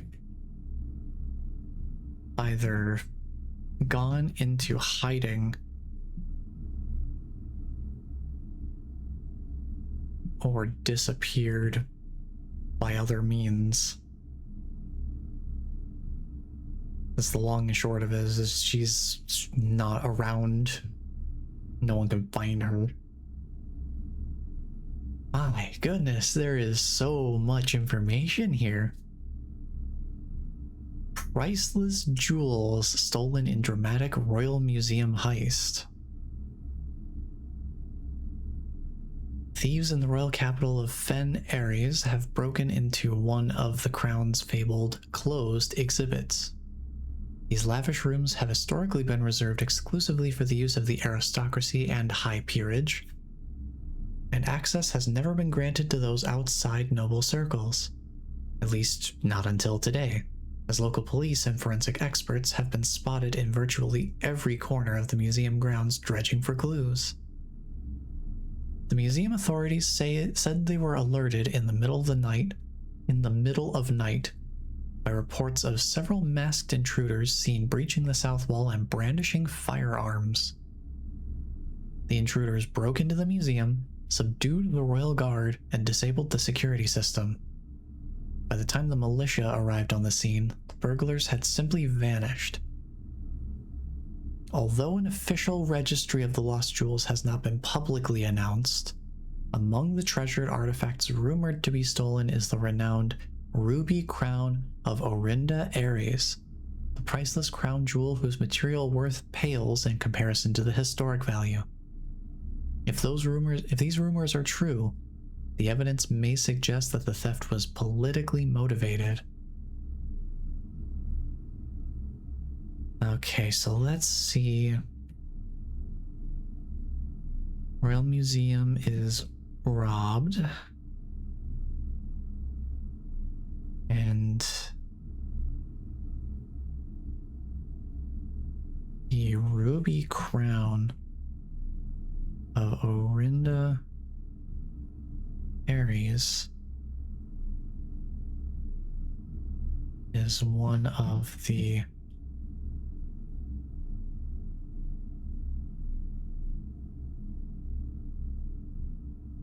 items rumored to have been stolen, possibly with political motivation.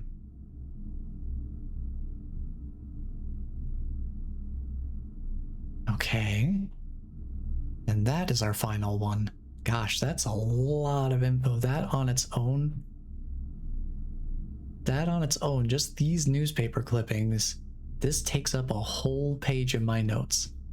One entire page just for this one scrapbook of newspaper clippings. But now I'll always have it handy, if ever there is a reason for me to refer back to them.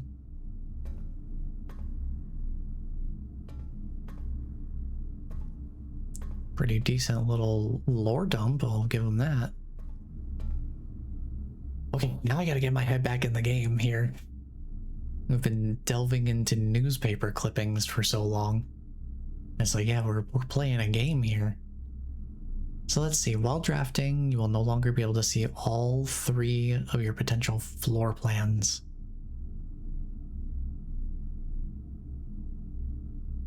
Well, let's do... well, let's see if this door is locked. It is locked, so let's do the keycard door.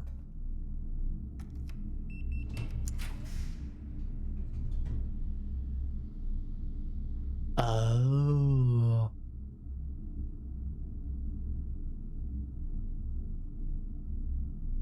So I wonder what do these dots mean above the floor plans?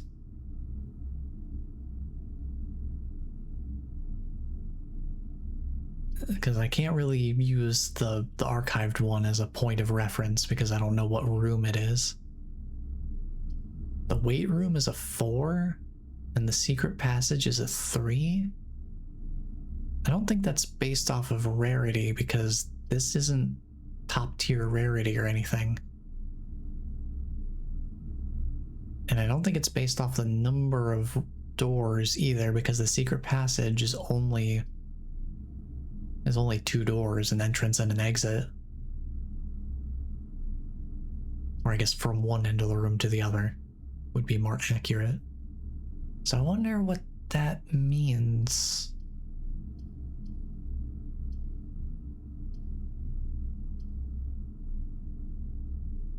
I do not want to draft the weight room. I don't want to lose half of my 49 steps. I don't want to lose like 25 steps.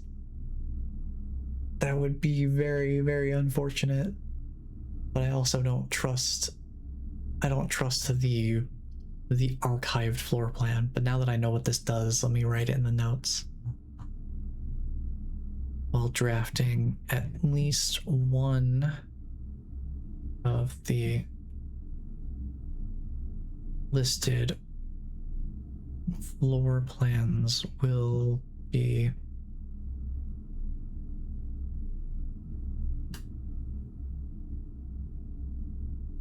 hidden. I think I'll understand that well enough. Also update my notes for the chapel about the stained glass murals.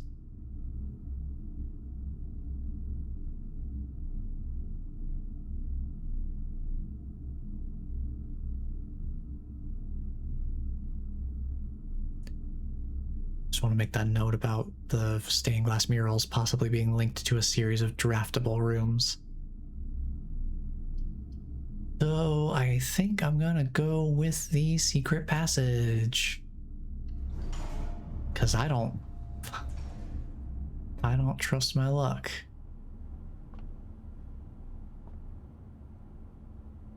Now the question is, what type of room?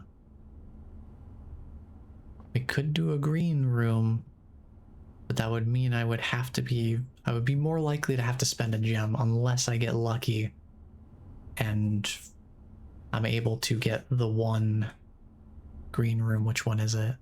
The terrace. But that would dead end me, so I wouldn't want to draft that anyway.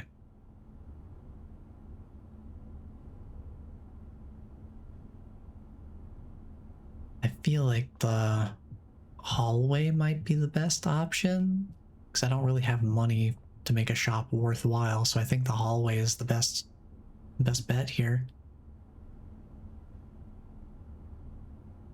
Alright, hallway it is. Because the bedroom also has a high chance of dead ending me. The hallway at the very least will not completely block me off. And we haven't been to the aquarium in a while. Let's check it out. Wait. Oh, the archives thing, that follows me.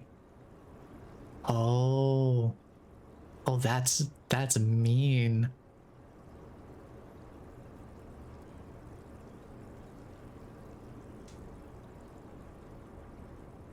At least one of the listed floor plans will be hidden for the rest of the day. Oh, that's mean. Oh, that's so mean. Okay, archives that's a late draft for sure. It's nice that it has 4 doors, but not being able to see one of your 3 drafting options. That is some cruel and unusual punishment. Could make security,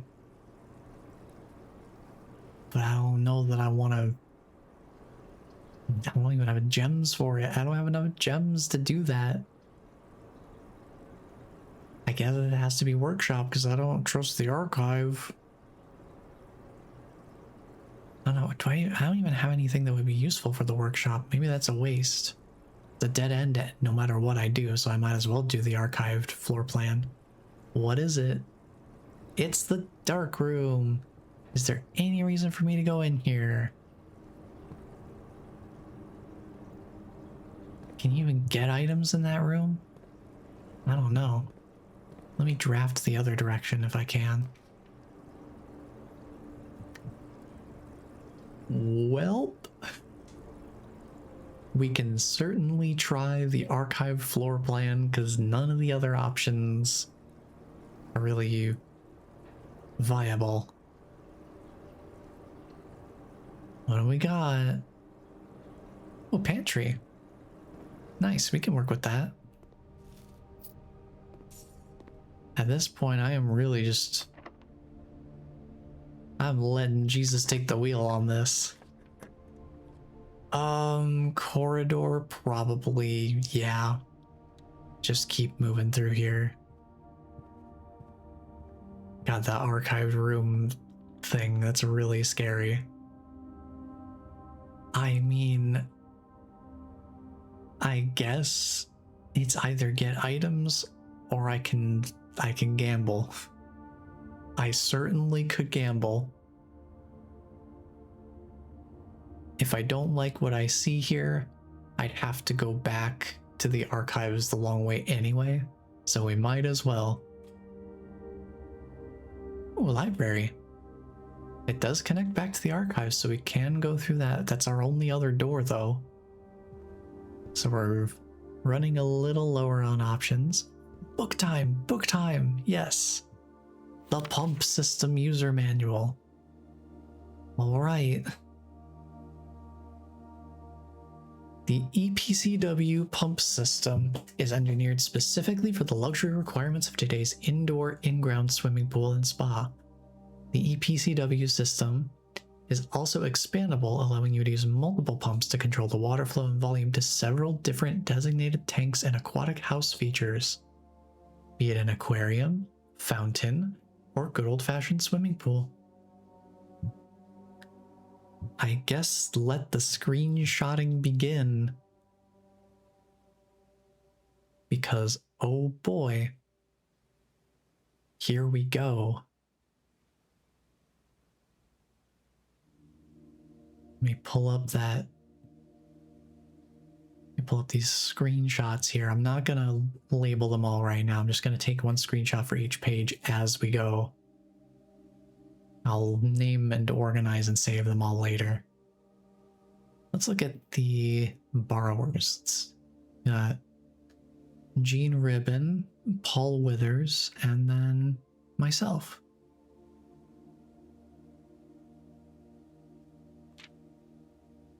Now let's see. Water level indicators, selection buttons, and source labels. Understood. All right, water control panel. Whether you're using a single tank system or an array, the water control panel serves as a central hub. Fitted with a number of buttons equal to your own home's needs. One button for each different water source on the estate. Okay. Press a button to select the water source. Water can only be adjusted from a source if its corresponding button is selected. Gotcha.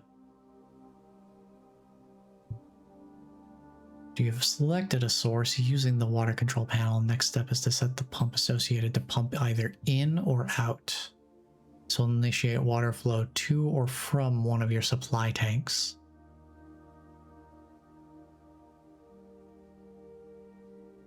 A pump may be connected to more than one tank, allowing you to store and retrieve even more water, recommended for cleaning larger Olympic-sized pools.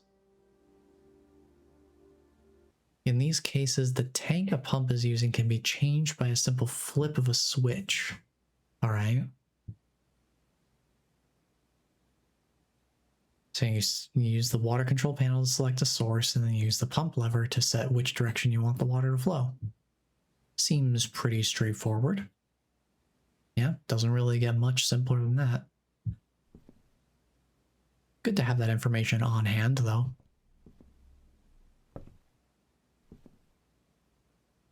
What is up with this tiger? Something about the way he's looking at me is kind of like he's about to get up to some mischief. He's got that cat energy about him.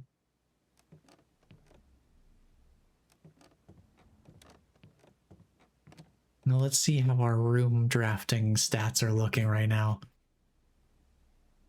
I'm curious. West Wing Hall is still the favorite. Observatory has taken over as the most paid for. Nursery is still most avoided. Great Hall is second, though. Makes sense. That poor nursery, though. One day we'll finally go into that room for the first time. Same with the Great Hall, I suppose. Let's see, where do I want to go? Well, I guess we've only got the one door out of archives, but it's locked, so I think we've got another day ahead of us. Yeah, I don't see any other direction to go. And I don't have any more keys. So we call it. We call it there and move on to the next.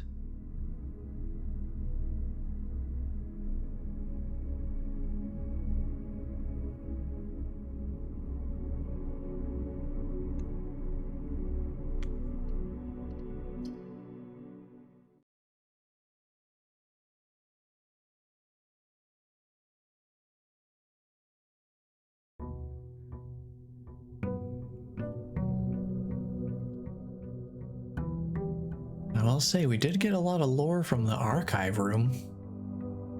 I don't like the effect that it gives me, so all the better that I wrote down the lore so we don't have to... We can go back in there as little as necessary. We definitely want the den, because we like having gems for drafting rooms. Definitely want to have that. Please and thank you. And, oh, perfect. The parlor, this is a nice layout. I like this. I like where this is going. Give me that key. And let's figure out... Well... Well, really now. I appreciate when they just have an absolute gimme of a statement. Every box is black. Clearly not. Clearly not. Every box contains gems. Clearly not. So we know these are the two liars, so this one has to be the truth. The statement? Oh God, what is this? What is this? The statement on one of the other two boxes would be true if you replaced the word every with the word this. Well, we know this box is telling the truth. So these are the two liars. This one is the truth teller. The statement on one of the other boxes would be true if you replaced the word every with the word this. Well, that's not the one, because this box isn't black either. Well, in that case, this one would be true if it was this, because that's the black box is the truth teller. So replacing the word every with this would say this box contains gems, so it would be true. So it's the box that contains the gems. There you go. Beautiful. The power of logic at work. We get a nice casual stroll through the bedroom. Maybe take a nibble on an apple there. Now, I did notice one thing. You know, what was the fortune teller automaton's name? Is it Elzara? It did mention the door had a rogue moon on it. I did notice in the portrait of Marigold, she's got a moon necklace. That does seem important to keep in mind. There is a reason they let me look at this portrait, and there's a reason that that part is as detailed as it is. I imagine it's not just for the aesthetics of it.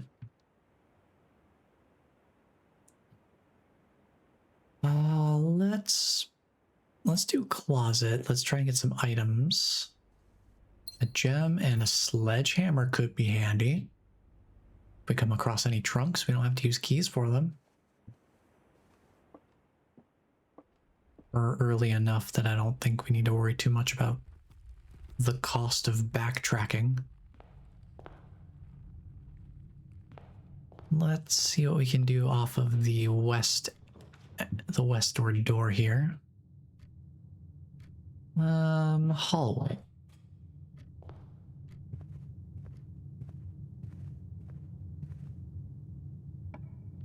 And then... I don't want to spend gems too early. So I think we'll go with the pantry.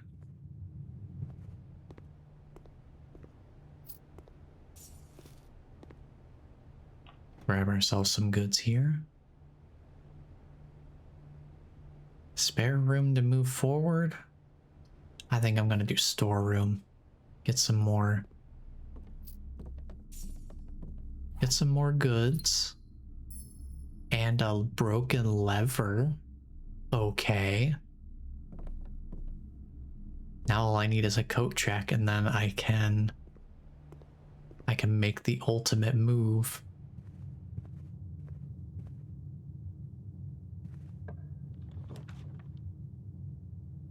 Oh, passageway. It's too early for passageway.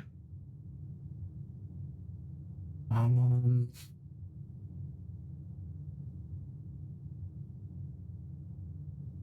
don't know. I feel like if I make utility closet here and then entrance hall goes badly, well, regardless, it's like I have to either do passageway, which means that a really useful and very neutral room is out of the pool super early, or I run the risk of getting dead-ended really fast. Well, might as well check the circuit breaker in the utility closet.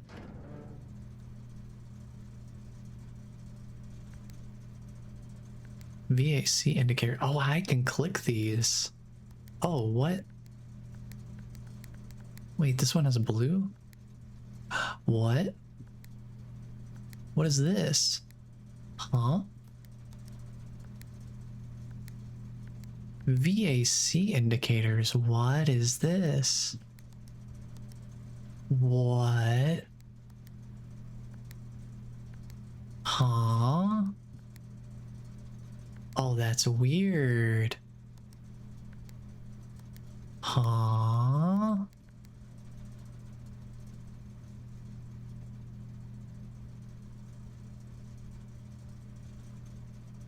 That's very bizarre. How would I even turn these back off is the question. I don't think I can. Interesting. I want to update these notes real quick for the utility closet, because what do you mean these are multicolored?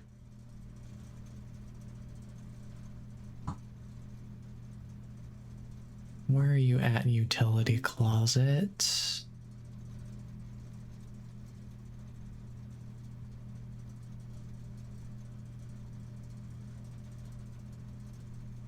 Number 31, there you are.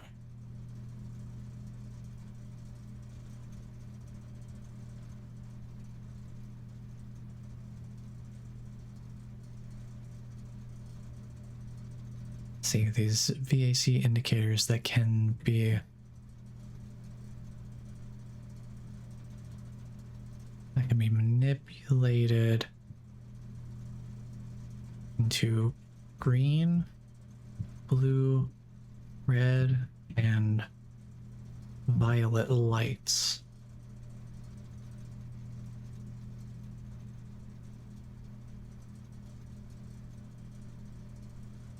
That would be interesting to find some information about what the VAC indicators actually do. We can turn off the gymnasium. We can turn on the garage. Dark room would likely, that turns itself off when you enter the room. So we'd have to double back to undo it. We can at least make some of the possible upcoming rooms more functional for our needs. Let's see, spare room is gonna save our lives right now, because otherwise we would have nowhere to go.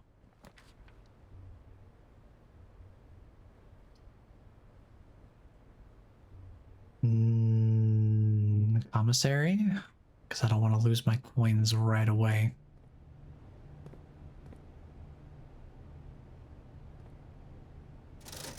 What have you got in stock? Oh, you've got shovels. Magnifying glass. Let's see what we draft.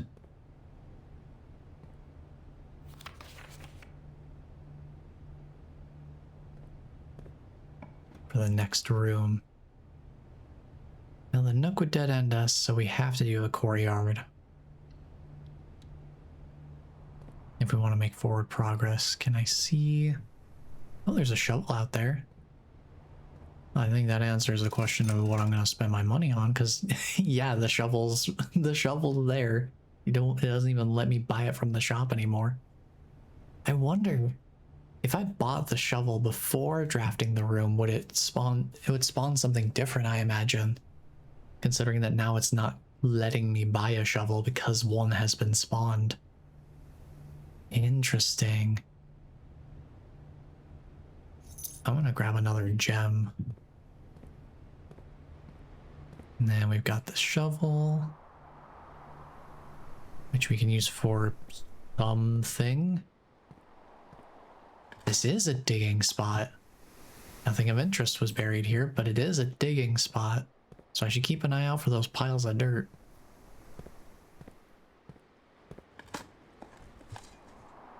Ooh, a few old coins. 2 coins. I could buy another gem. I think I will while I'm here and it's not too expensive for me to backtrack.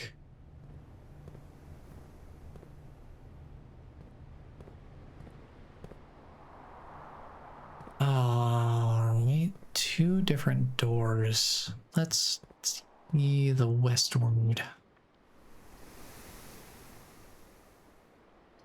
No, security would be nice to have, but so would having an extra key.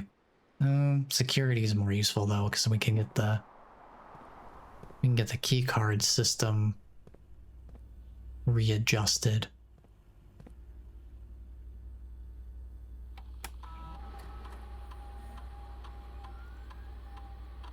All right, estate inventory is nice and clear. Let's set the security level to low. Change offline mode to unlocked. If I had shut off the keycard system in the utility closet, this would be even more helpful.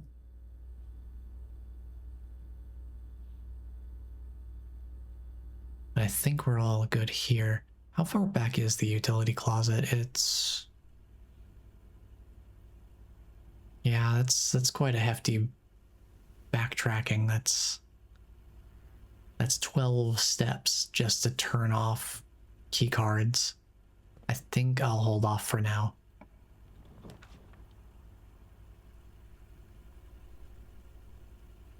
Then there's the garage. It gives us some keys, so I am thinking I'll grab that and then backtrack to the courtyard.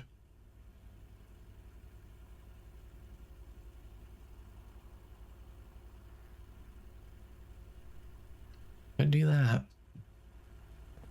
And if we happen to find the car keys, we can check the back here.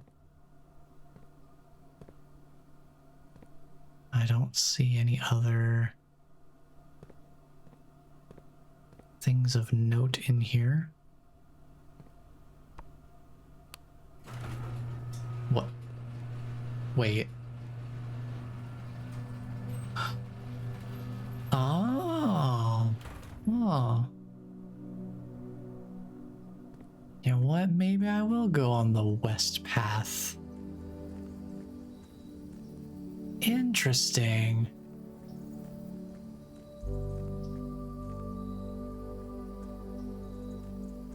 You know, I never really thought that it would actually bring me outside somewhere or let me go outside somewhere like this, but it totally does.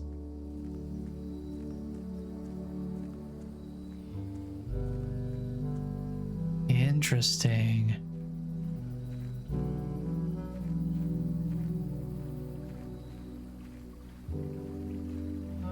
Like, I guess while we let this amazing music play, let me make a note on the garage here.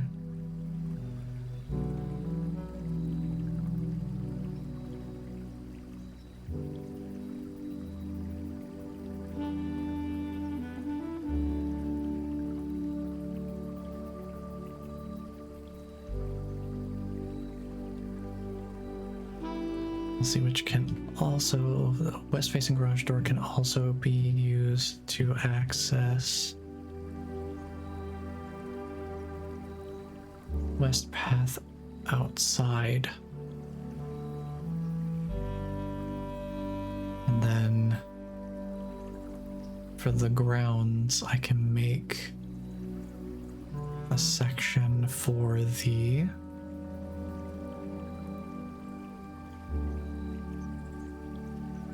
get the heading here.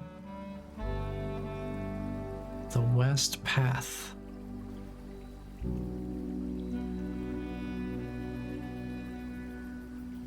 Just in case I have any notes to make about this spot. It's got some really nice music. So yeah, this is the other side of the gate that I can't open from the main entrance area. Oh, is that... The west gate has been permanently unlocked. Ooh. Permanent changes do not reset each day. Ooh, nice. Okay. Well, hey, other than the observatory, this is our first permanent progression. This is the first thing that's been specifically, explicitly stated to be permanent progression. Awesome. I want to make a note of that. So west path, let's see.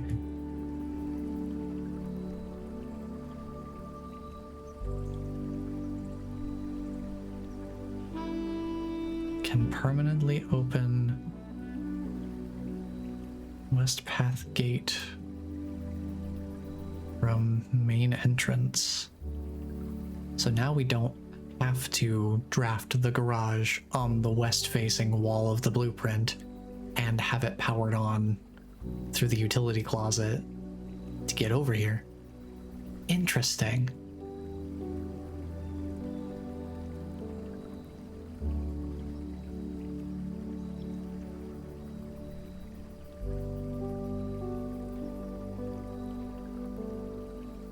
Okay, let's see what else we've got going on over here then.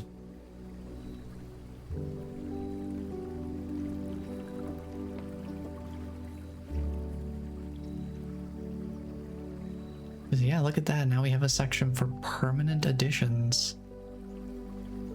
Nice. Very cool. So what is this door? Aww. What? This is a separately draftable room? What? Root cellar. Rooms in your house will be more likely to contain dig spots today. Tool shed for 2 special items. Or the hovel, which makes special floor plans now cost additional steps instead of gems. Interesting trade-off. Huh. Well, I'm curious what they mean by 2 special items. But also we have the shovel. So having more dig spots might be good synergy.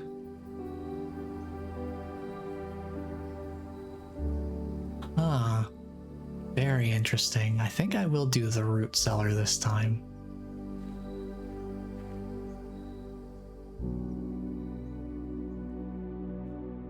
I don't even know how to... How do I keep track of all this? How do I organize this into my notes? Where does this go into my notes?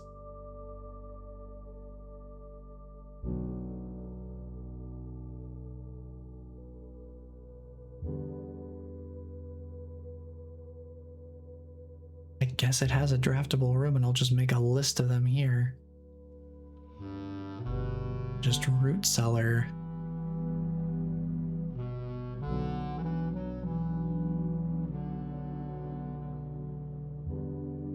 Rooms contain extra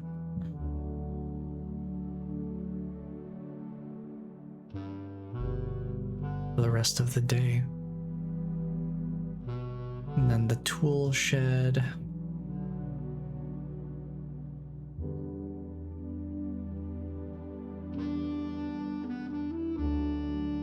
Here, let me write these down with consistent formatting. And then there was the hovel.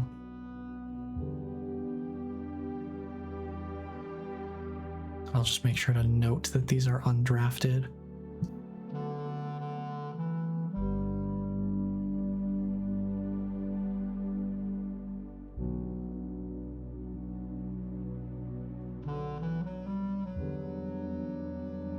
And the hovel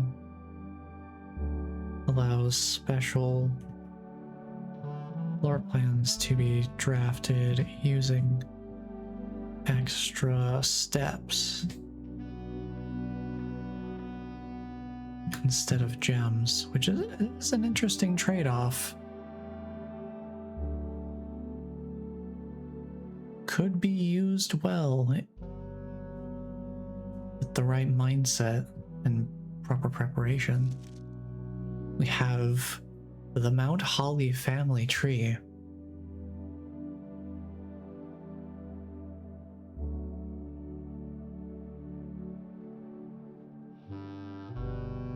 I feel like I should probably... Oh, that's the... Oh, this emblem is like a combination of the Sinclair and the Epson crests. Okay. Interesting. I am going to take a screenshot of this, because that might be useful later. Again, I'll label and save that after.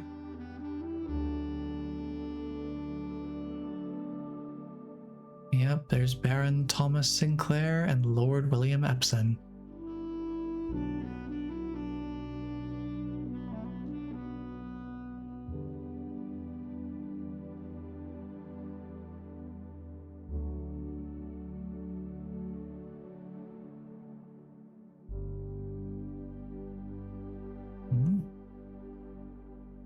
Good to know, good to know. I'm glad I made this room. This room has a ton of dig spots in it too.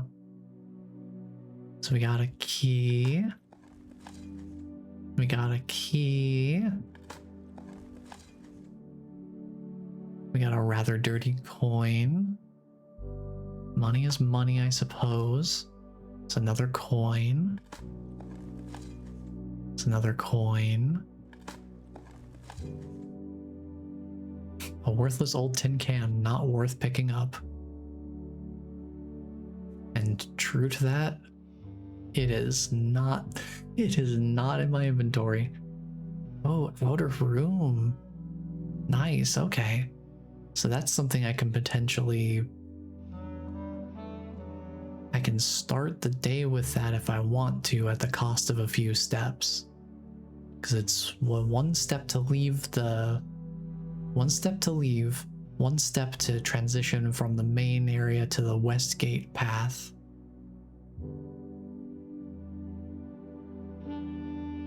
One step potentially to go into whatever room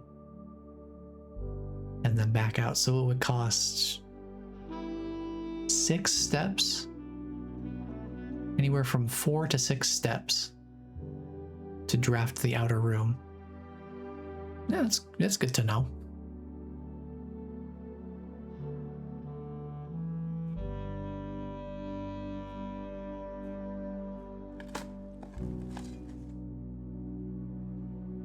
Oh, nice nail.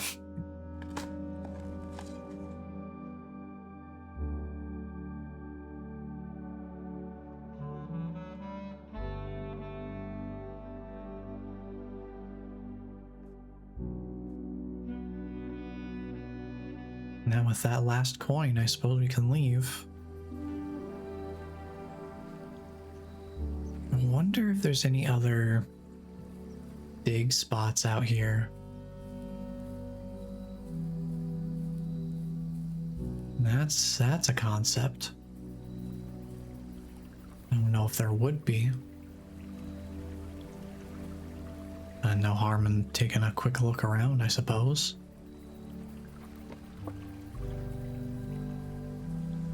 Kind of scan the area.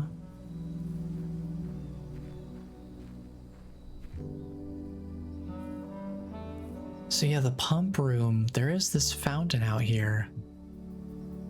I assume there's something to be done with that because they keep mentioning it as a possible water feature in everything that discusses the pump room and the pump system.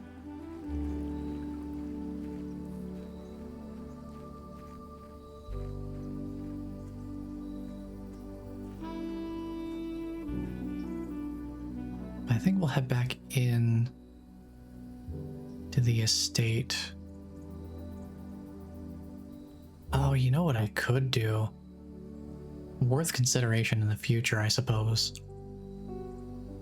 But what we could do is if we have early rooms and we end up with a garage that has external access, it might be way more efficient stepwise to backtrack out through the side to get back to the entrance hall area rather than having to go through however many rooms to get there.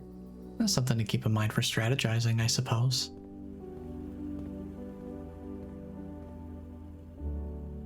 And we've got one door coming out of the courtyard.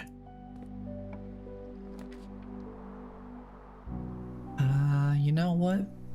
I like the billiard room. And I don't want to use up the corridor. And I don't want to get dead-ended by the bunk room. So billiard room it is. What do we got going on in here?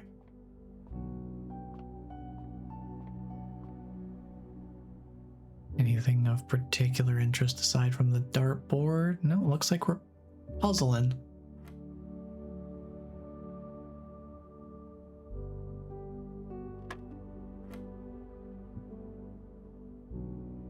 Let's do some math here. Oh boy.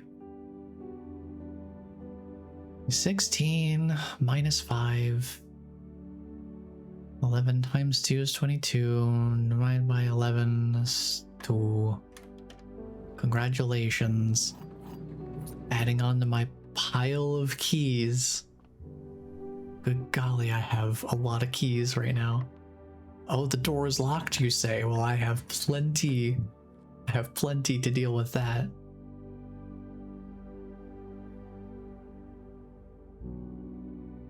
In the interest of not using all of my gems right now, I think I will lose a coin to come into the chapel. Look, a gem. Nice. It's a pretty reasonable trade-off, I'd say. And hey, would you look at that, a dig spot. Aw, it's just an old shoe. Can't do anything with that.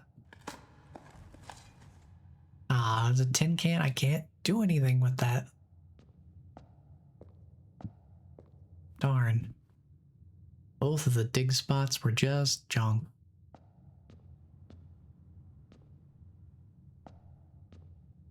Tragic. You hate to see it.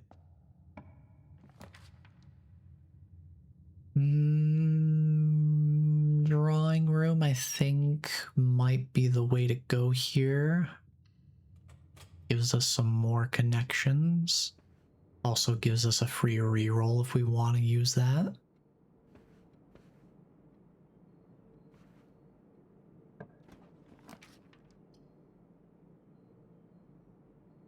Observatory would dead end. Library wouldn't. I kind of like the idea of going through the library here. Pretty keen on that, especially because... Oh man, now I feel like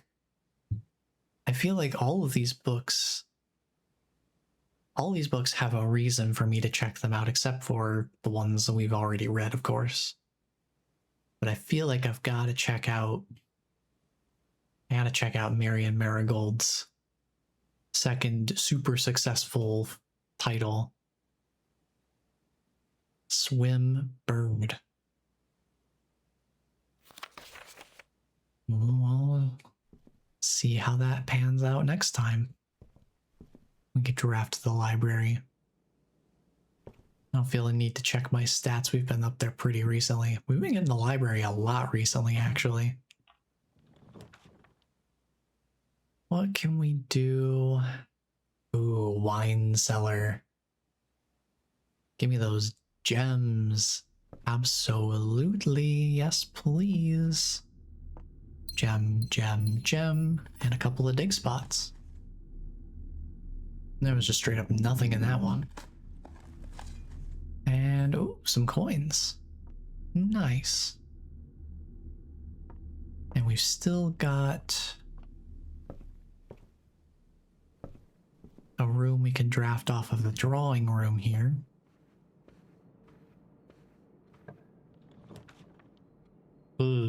Well, we could do the kitchen, I guess.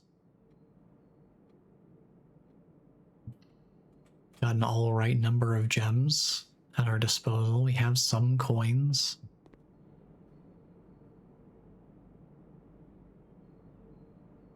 Oh, you can see how you can enhance the main course. Interesting. Lemon glazed salmon would have an additional 10-step increase if you have an aquarium in your house. Okay. Good to know.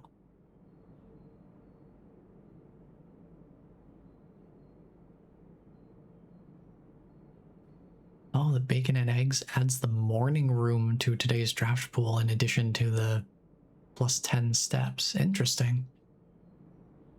I think I'm okay for now, but that's interesting information to have at my disposal. Let's see what we draft first.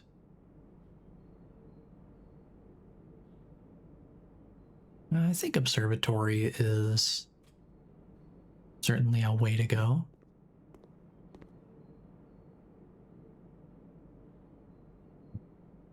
Just do I want... Let me look at my map. Because we're pretty far from the other shop at this point. I don't think there's anything that we would need to backtrack there for anyway. So the only thing I would be buying would be gems. And I think we're okay on that for now, but I'm gonna run out of steps soon.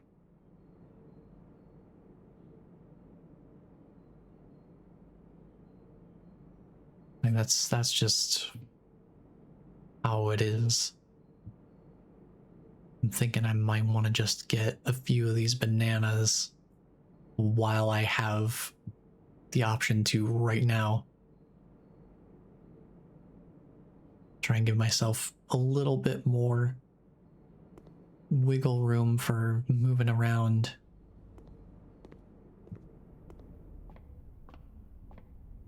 Into further rooms, since we have a pretty decent spread of keys and some gems. What are we looking at here? We've got Diamondus Minor and the twins. Oh, nice. Well, if we ever wrap back around to the entrance hall at some point, I've got plenty of keys for those trunks. Worth noting. Now, the one thing we definitely want to be aware of is once we get to 12, we need to make sure we don't... Well, I don't know. Maybe there is some amount of strategy even to Draxus. If dead-end rooms are more common, you have a better chance of knowing that they're coming and you can kind of prepare around that. And maybe you can specifically draft them out of the way of your chosen path. That could be a concept. I think we're doing secret passage because otherwise I have to backtrack to the chapel. And I'd rather not. Where would we want to go instead? It's the real question. We could go for a green room. Maybe. I don't know, maybe I should do a hallway. I feel like I need more connections than I do the green room. Well, plenty of keys for these. Ooh, the foyer. Hallway doors are always unlocked. Well, that would work super well for the Great Hall with 7 locked doors. And it's a new room. I've got the gems for it. Though I do have a lot of keys as well. I wouldn't be able to open every locked door in the Great Hall, but I could open, at minimum, the passageways. I want to check out a new room.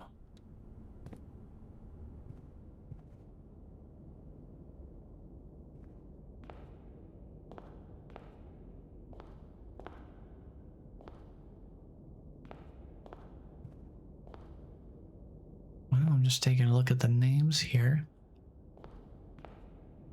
So this puts names to all the busts we've been seeing around the estate. Interesting.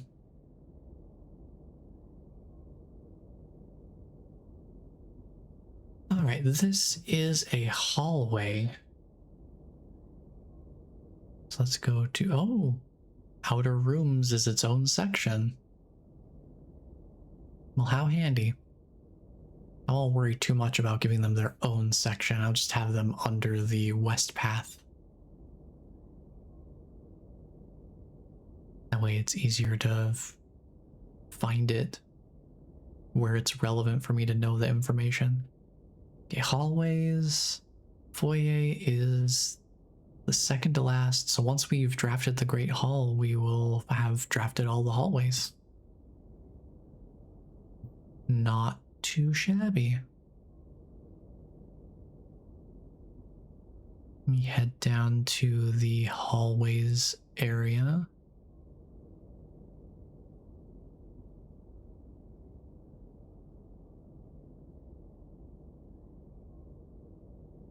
Then we get the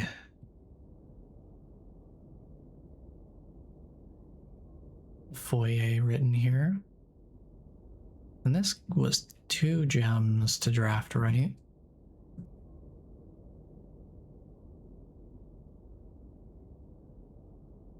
So hallway doors are always unlocked for the rest of the day.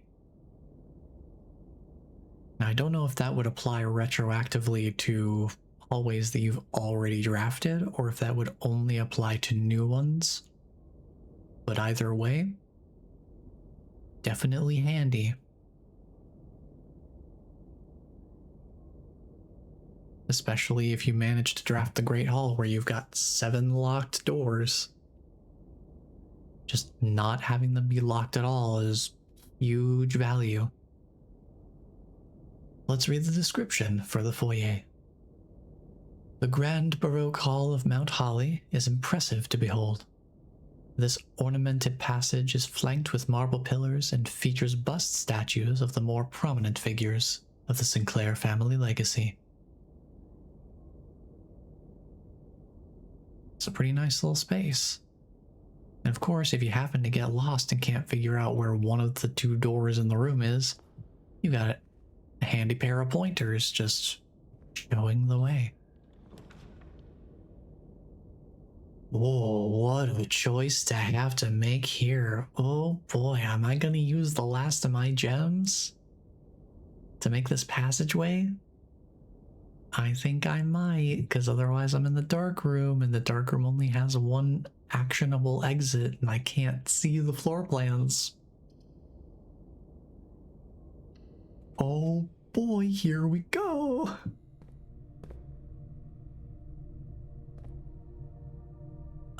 If only I had the key cards shut off.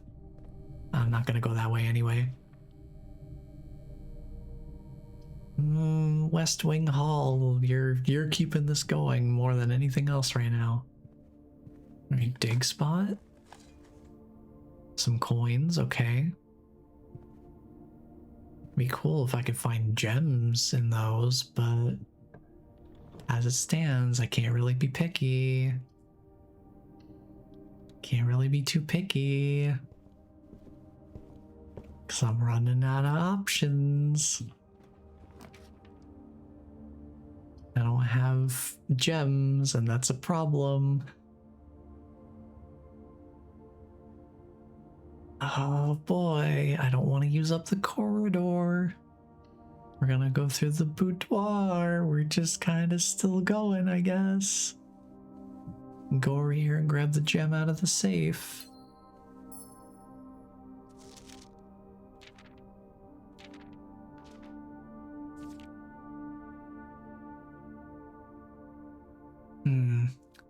That 4 is very interesting. On the front of the letter, I'll have to keep that in mind. I think I have it in the notes. Oh, it's locked, is it? Well, let me use one of my 7 keys. Whoa, Chamber of Mirrors. You can now draft second copies of rooms you already have in your house. What are you talking about? Hello? Well, I absolutely want to check that out.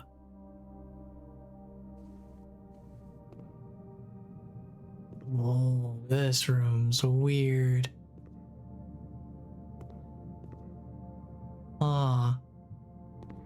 Interesting. I will look at all of this in a moment. First things first, where is Chamber of Mirrors in the list of rooms here? It's number 28. Let me get a section for this written out here.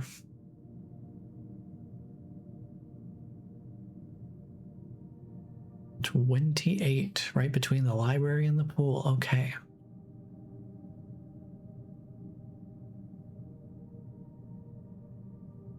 Chamber of Mirrors.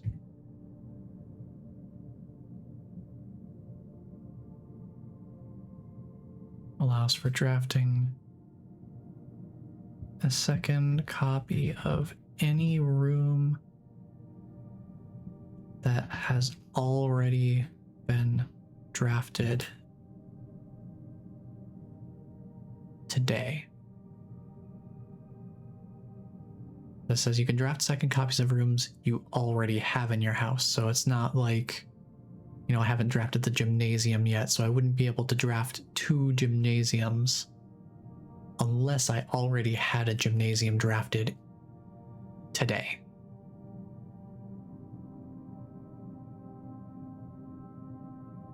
Good to know. That brings back a whole lot more potential. I was running out of options, but I think it's mostly due to the gems rather than the room drafting pool that I have available, or had available, because now that's out the window because of this. All right, Chamber of Mirrors.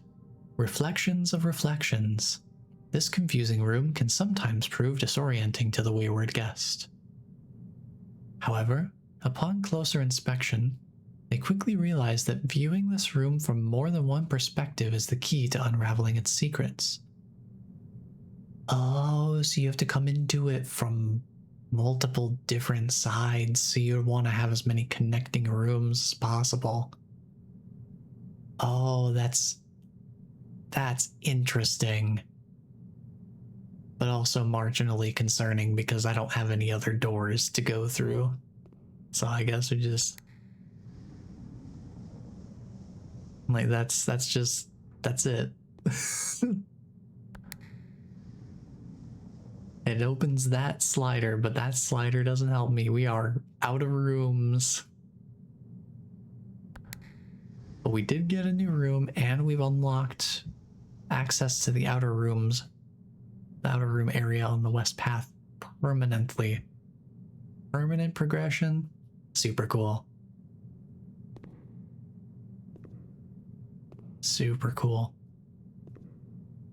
This is definitely quite an interesting conundrum to deal with, this chamber of mirrors.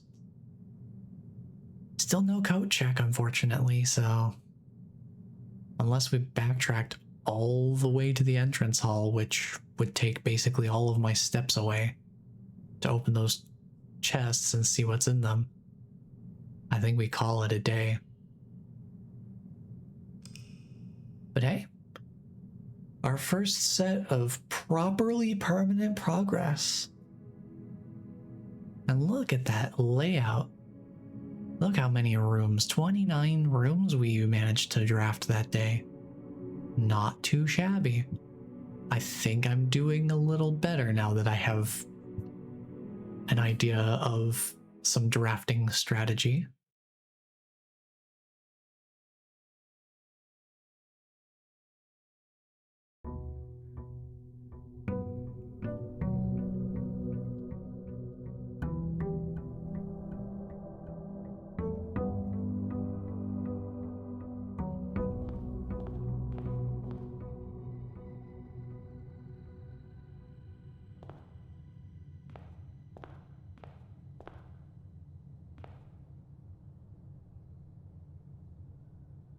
I suppose now the question becomes, do I want to start each day by spending the steps to go out there and try and draft as many of the outer rooms as possible?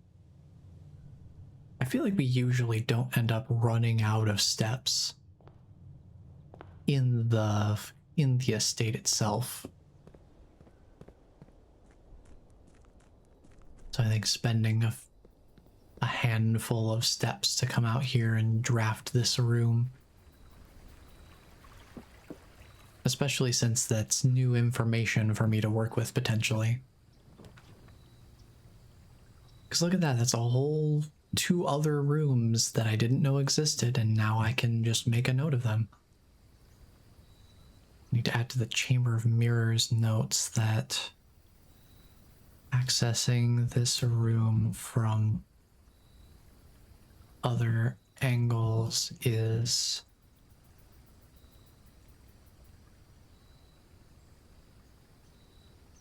important.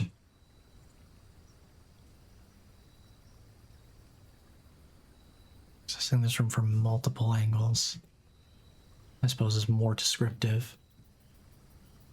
So let's see, let's go back up to the top, go to West Path. So let's write down Shelter, which is undrafted. As of right now, I don't know if I'll draft it yet. Shelter protects you from the negative effects of the next 3 red rooms drafted. Oh, that is super nice.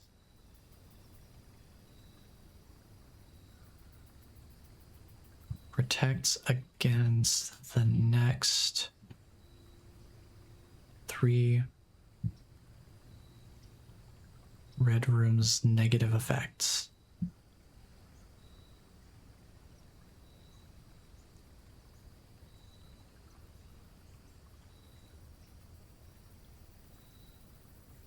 That's super nice.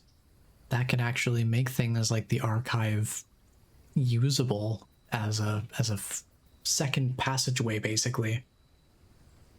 And then the tomb, each time you draft a dead end in your house, spread 5 coins in the tomb. But if you have a conference room, anything that would be spread would go to the conference room instead. Ooh, interesting synergies. Fascinating. I feel like the shelter is the most practical of these options. Although for room discovery, if you wanted to just try and find new special rooms early into runs, and you're not going for longevity, you're just going for information gathering, the hovel might actually be pretty nice.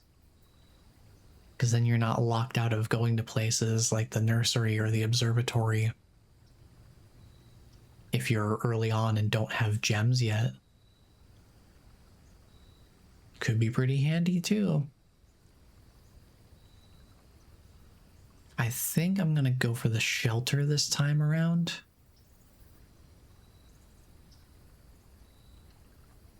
Now I gotta make a note of the tomb's effects real quick as well. Let's see, the tomb, which this one is undrafted, so I can take that off of shelter.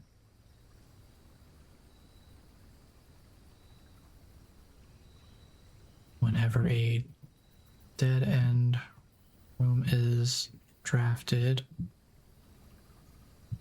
spread 5 coins in the tomb. Okay, where is this in the outer rooms list? That's pretty far up there. I am going to organize them in the order where they show up in here, which means a root cellar is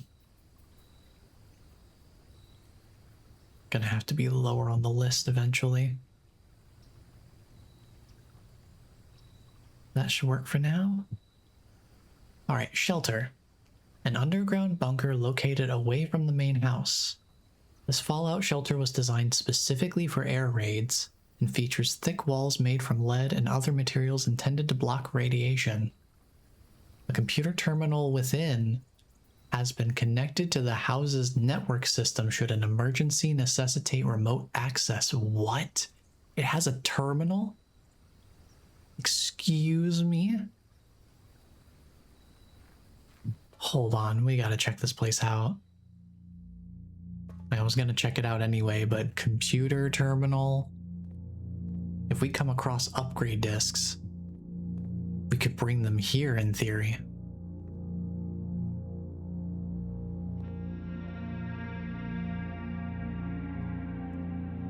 I mean, yeah, this is a fallout shelter. Remain where you are for now. Given that the Red Guard is due tomorrow, we've agreed with your plan and have disabled remote access to the other terminals and have sealed the network mainframe. Regardless of the danger, I am still not willing to risk removing shelter from the draft pool while the 3 of you are down there. Our best bet is to sit tight and hope for a little bit of luck. I'm trying to think. The memos that have had note, they've made note of here's the password for the terminals. See if I can find one of them.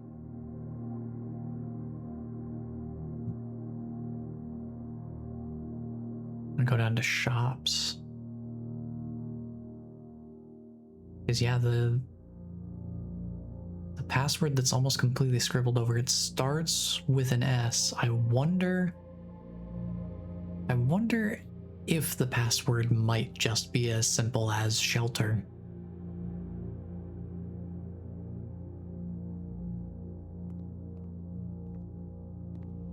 There's no way it would be as obvious as Sinclair, right? Time lock safe. Does that mean time lock safe?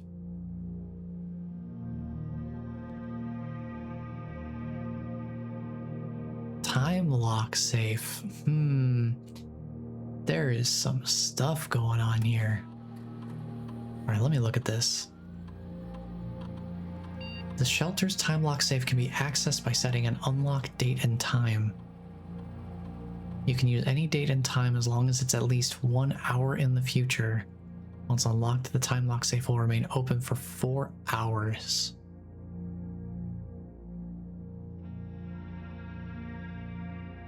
What does this? What?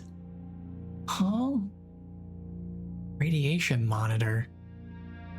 A measurement of the radiation levels detected in the house and surrounding grounds, often spiked by the experiments conducted in Mount Holly's laboratory. If the reading is 12 USV or higher, emergency protocol will initiate and all doors in the house will automatically unlock? Whoa. Hello? Hello to just one of the most casually important locations in the entire game? So if we draft the laboratory and we make some sort of experiment happen that pushes the USV levels above 12, the doors are just no longer locked for the rest of that day? Holy cow. That could be super useful. Terminal password. Sinclair. Incorrect password. What about shelter? Incorrect password.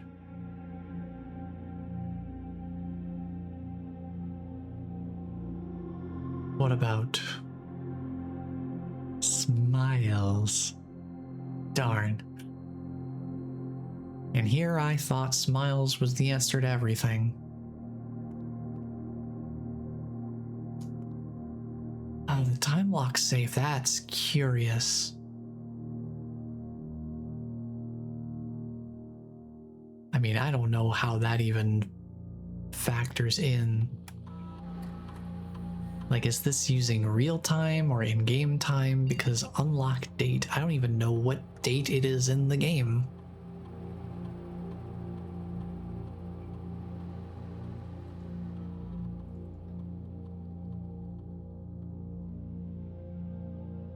Because I don't have an hour today. But we could set this up for next week. Oh, that'd be so funny. Just have to make a note to myself to actually do it. Let's see. That would be the 9th.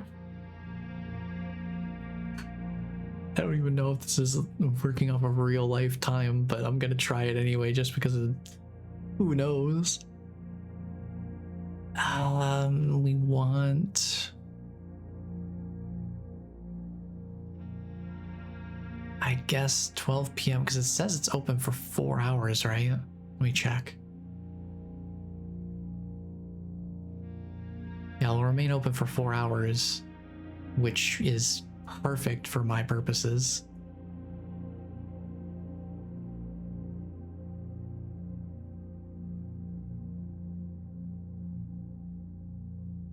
So if we just set this up for next week at noon, and it'll stay open for the whole stream, it'll be great. It'll work perfectly, right? All right. Look forward to that next week. I'm gonna make a note of that real quick.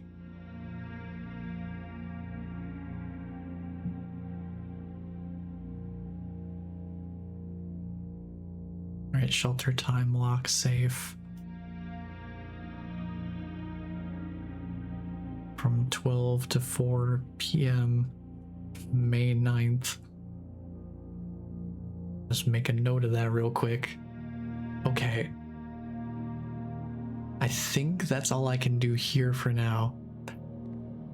I guess we'll see next week if that works or not. Oh boy. So yeah, still no idea what the terminal password is, but I should make a note of that.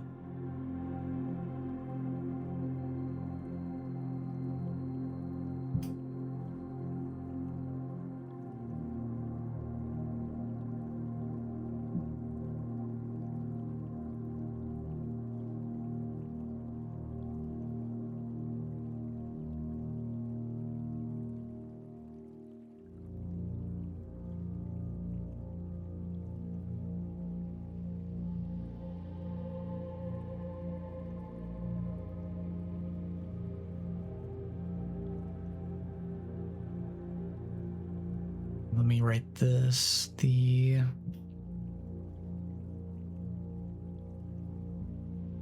time lock safe requires a minimum of 1 hour.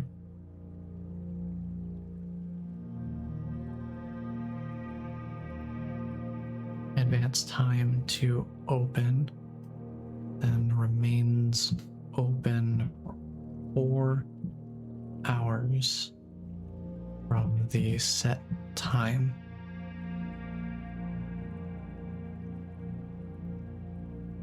A radiation detector will unlock all doors if levels are above 12 USV, which apparently can be affected by laboratory experiments. And the shelter is a pretty note-dense area.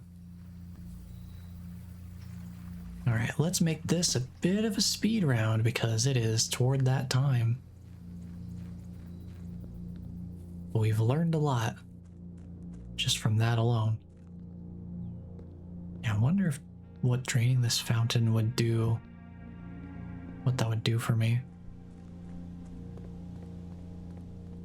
Alright, let's start drafting some rooms, shall we?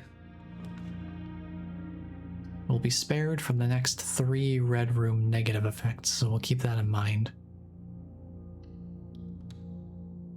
Let's do a hallway. And then we gotta do a parlor.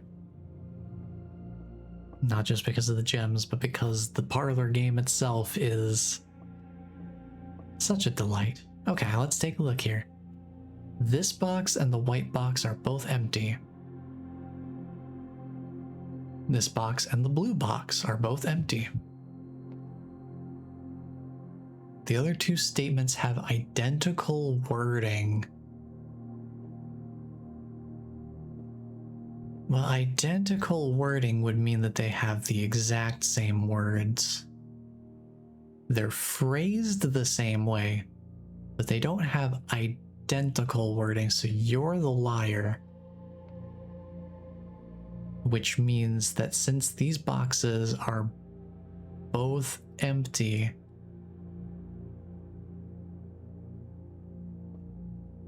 because they both have to be empty, if one of them is not empty, then one of them becomes a liar, which then means that they're both lying. So they both have to be telling the truth, which means they're both empty, which means the black box has the gems. Hehehe. Check that out. Let's go through the pantry and grab some coins and a quick little snack.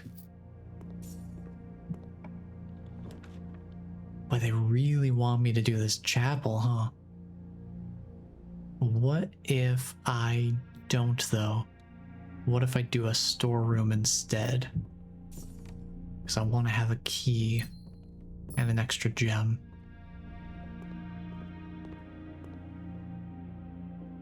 Oh, dang, these keys.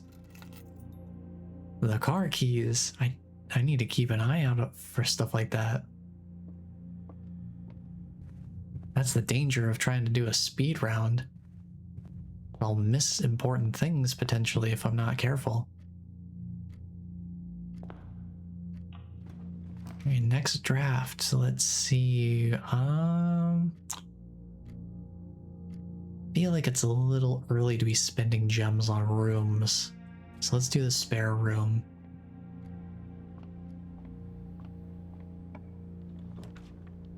And then we can do the nook so we can get another key, because keys are nice. Can always use more of those. Then let's do closet. Oh, a couple more keys. Oh, a silver key. Gives us an option to unlock a room and have a many doors option available to us. Alright, we're definitely doing the den because we like the gems from the den. For sure.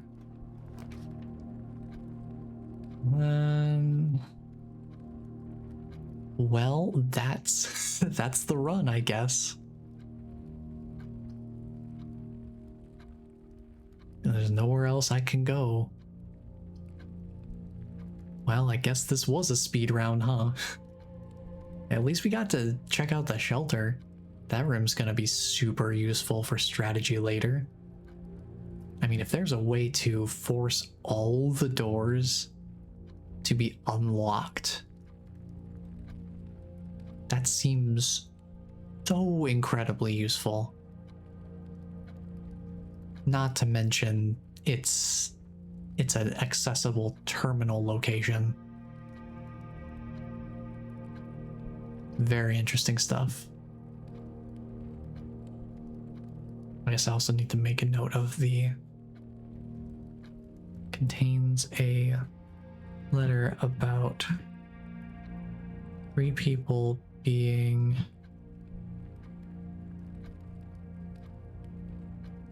hidden from the red guard.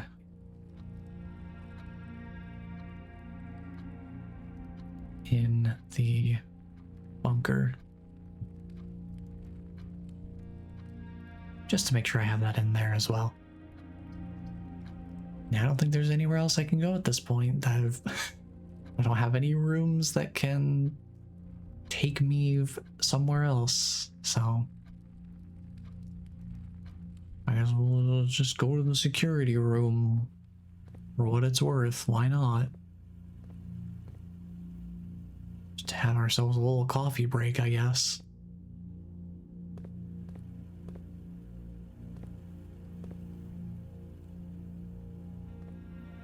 Now that shelter makes a huge difference.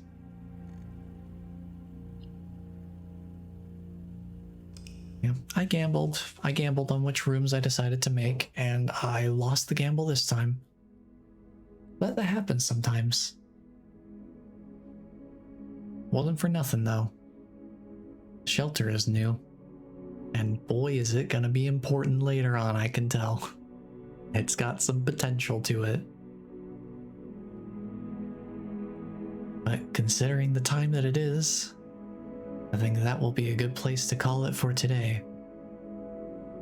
We got a little more progress done. I'm getting more consistently sizable floor plans.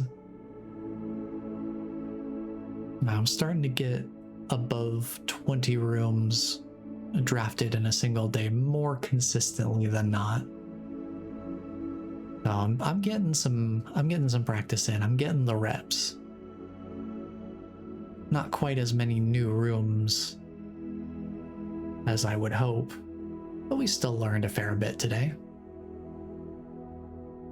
I'm really hoping at some point we can get the broken lever and then get a coat room.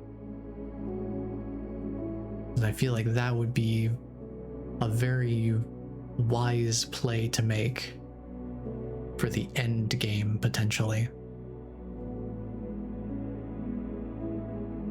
It could be useful. I don't know if things can spawn in the house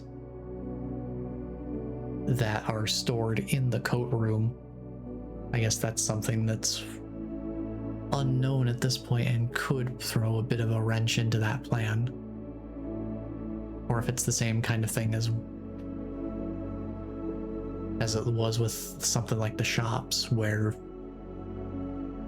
as long as the coat room doesn't exist yet, the item that is contained within the coat room's coat check, the item checking, can still be spawned somewhere in the rooms that you're drafting. I don't know. We'll potentially find out sometime down the line. But that will be it from me for today. Let me go take a look and see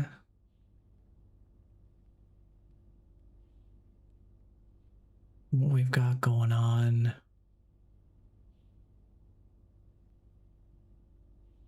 We've got going on out here.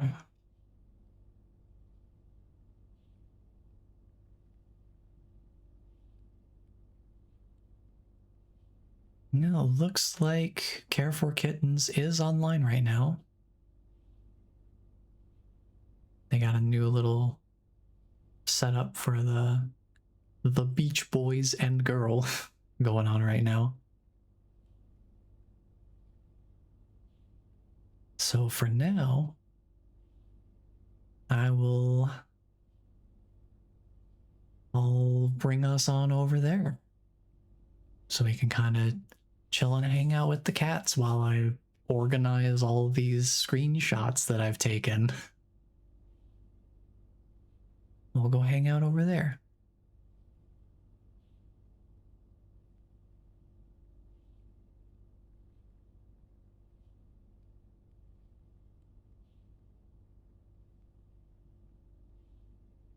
And get that going. All right. Should be all set up to go. So that will be it for me for today. Thank you all for being here and hanging out. I'm looking forward to even more of this next week. I'm starting to wonder whether some of this might be things that I should do some amount of time with it between streams. Or if this is something where I'll just need to be more dedicated and focused to trying to really push through some of these rooms and just keep throwing myself at it to get to new rooms and try and solve new puzzles. We'll figure out the balance as we go. But thank you all for being here and hanging out. And just know that somebody cares about you because I care about you. And until the next stream, take care, everyone.